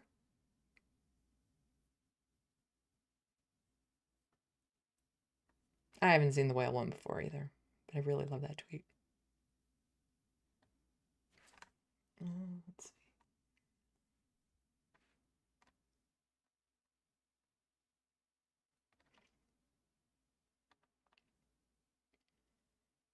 Let's see.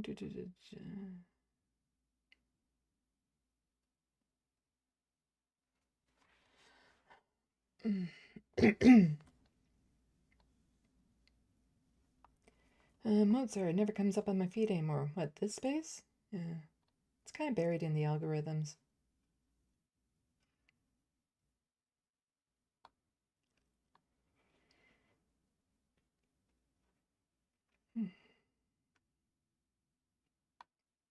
But you're going to want to watch it tomorrow at 4 p.m. Eastern. Moonmai, was there for the NDP convention, first convention. I've been to one when it was in Hamilton. Oh, okay. Yes, everyone, read my book. When I release the video essays of TYT, I'll be plugging my book, and since the video essays have I'm hoping they do better than my average YouTube video, which would mean it would plug my book a bit more because I will be plugging my book in it. So there is the potential that I'm going to sell some more copies. I'm going to be making some changes. Nothing changes the plot or the story of it, just some of the language in it. And I'm also going to be adding a reader's notes to the end of it, just kind of letting people know what to expect with the prequels and the sequels in the world of these vampires. I still don't have a proper title for the series, though. Because Necroplasm, it's just one story within the vampire world. And with all the prequels and stuff, like it doesn't come up to like way into the existence of this world. So I don't even know what to call the series. Because the Necroplasm is just like a sub-story within the overall stories. So if anybody has any ideas, let me know. Looney Tunes, so let me get this the hell straight. The new HBO series is a kid's series airing on HBO? As far as I can tell, yeah. It's just a money-making thing. My fur babies are purring all over me. Oh, yeah. But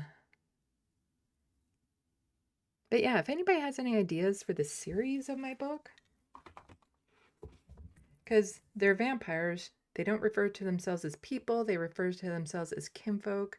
Her name is Minuet, but that wasn't necessarily her, well, it wasn't her name when she first became a vampire and was born and all that sort of stuff. So I don't know what to call this series in general. But any ideas, I would appreciate it.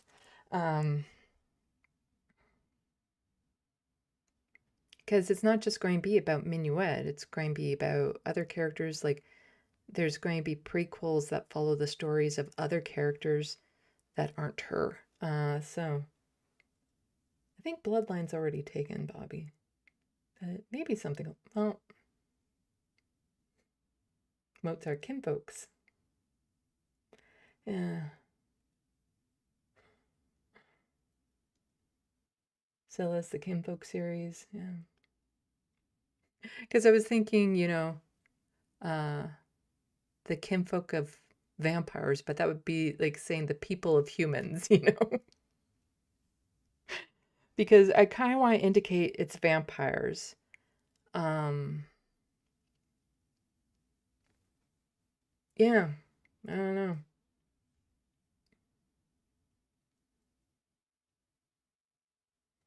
Because the world of kinfolk, I don't think relays the idea of vampires so much. But something as generic as the world of vampires doesn't really, it's not a, it needs to be like a catchy title type thing. But yeah, anyway, I'm going to be changing up the last chapter, adding the reader's notes to the end. But if you buy the book before I make those changes, it's basically going to become like a collector's edition. So there's that. So you might want to do that sooner than later if you were thinking about it, only if you have the means. I'll also have some books here too, so if someday you get the means, I could always mail you a copy type thing. You're really hooked on the life and adventures of Minuet Looney Tunes, aren't you?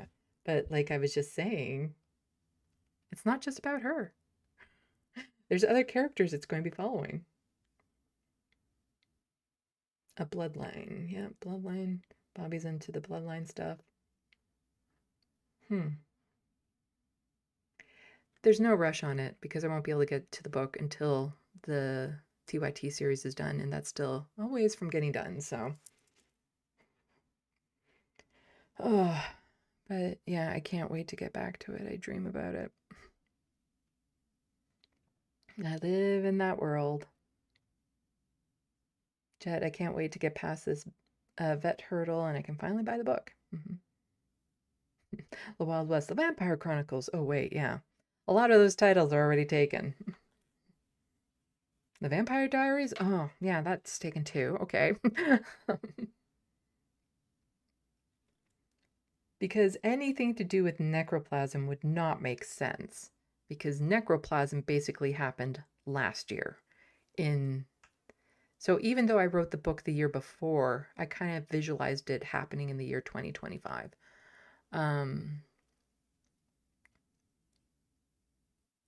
The vampires are 4,200 years old, the oldest ones. So making any sort of reference to necroplasm in the series just would not make sense. So yeah.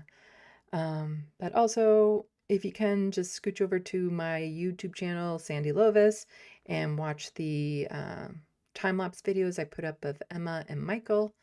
Because, like I said, I'm hoping to call into the Majority Report tomorrow if they open up phone lines.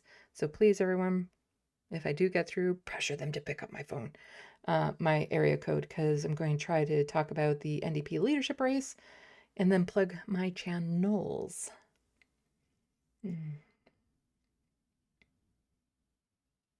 Reference frame, my problem is I boycott Amazon, so I'm not sure how to buy it.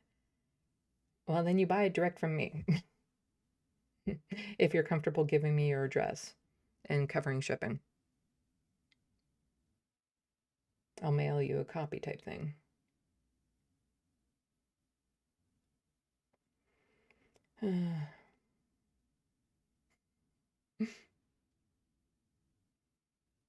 Because, yeah, I did that for the Wild West. Because also, if you're in Quebec, you can't order it. Because you don't have Amazon warehouses. So, yeah.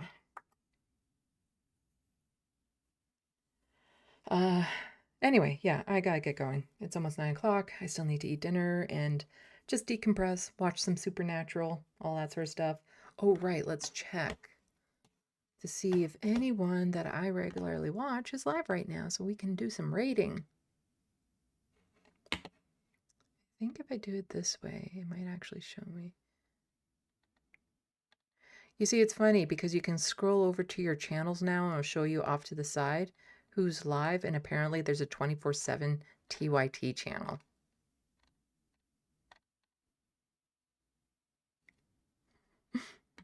But it doesn't look like...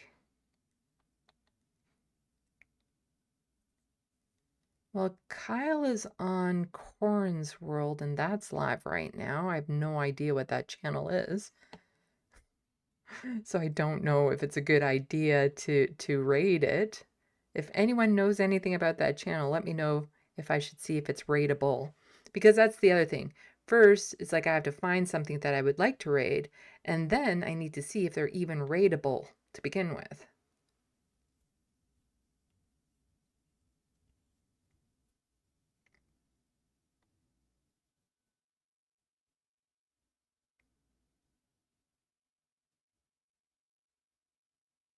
Oh crap, I forgot to do that. Let me just... Is this the main show here? I gotta remember to keep on clicking on TYT every night just in case something happens. So I have the link in my history so I can go back and clip something if I need to. And it looks like they've gone long today. So they probably made the bonus episode public. Yeah, because they're still live.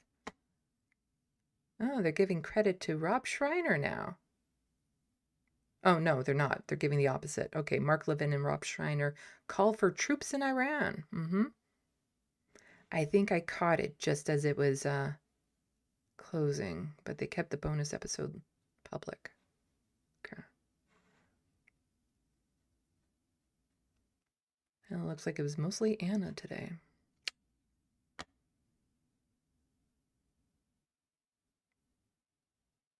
Oh, no, wait a sec. It starts at 6 and it's 2 hours long. No? Yeah, okay.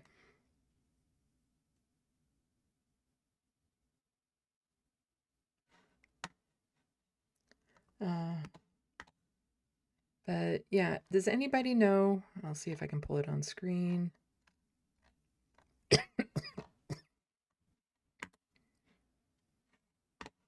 muted. Okay. This channel. Because they are live right now.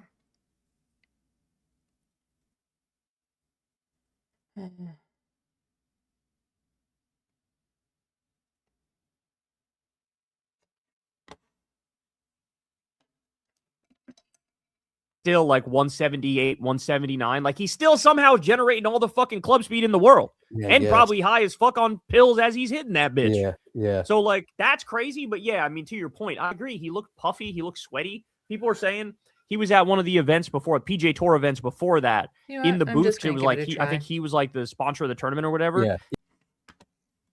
If it's anything like mine, they won't even notice that they're being rated, especially not from a teeny tiny channel like mine.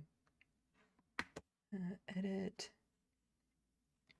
I just like redirecting when I can because, yeah, it helps get my name out there. Customization.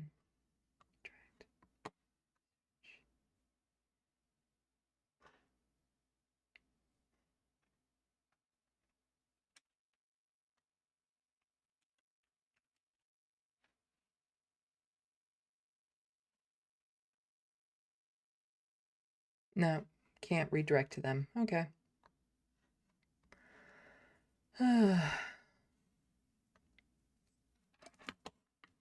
So I won't be redirecting to them. Okay, yeah, okay. Gotta go, gotta go.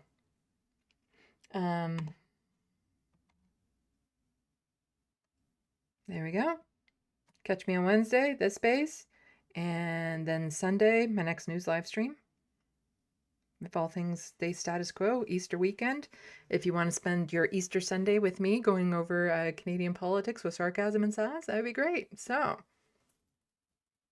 all right, I don't do that in this screen. I do that in this screen. And thank you everyone for coming out. Thank you mods.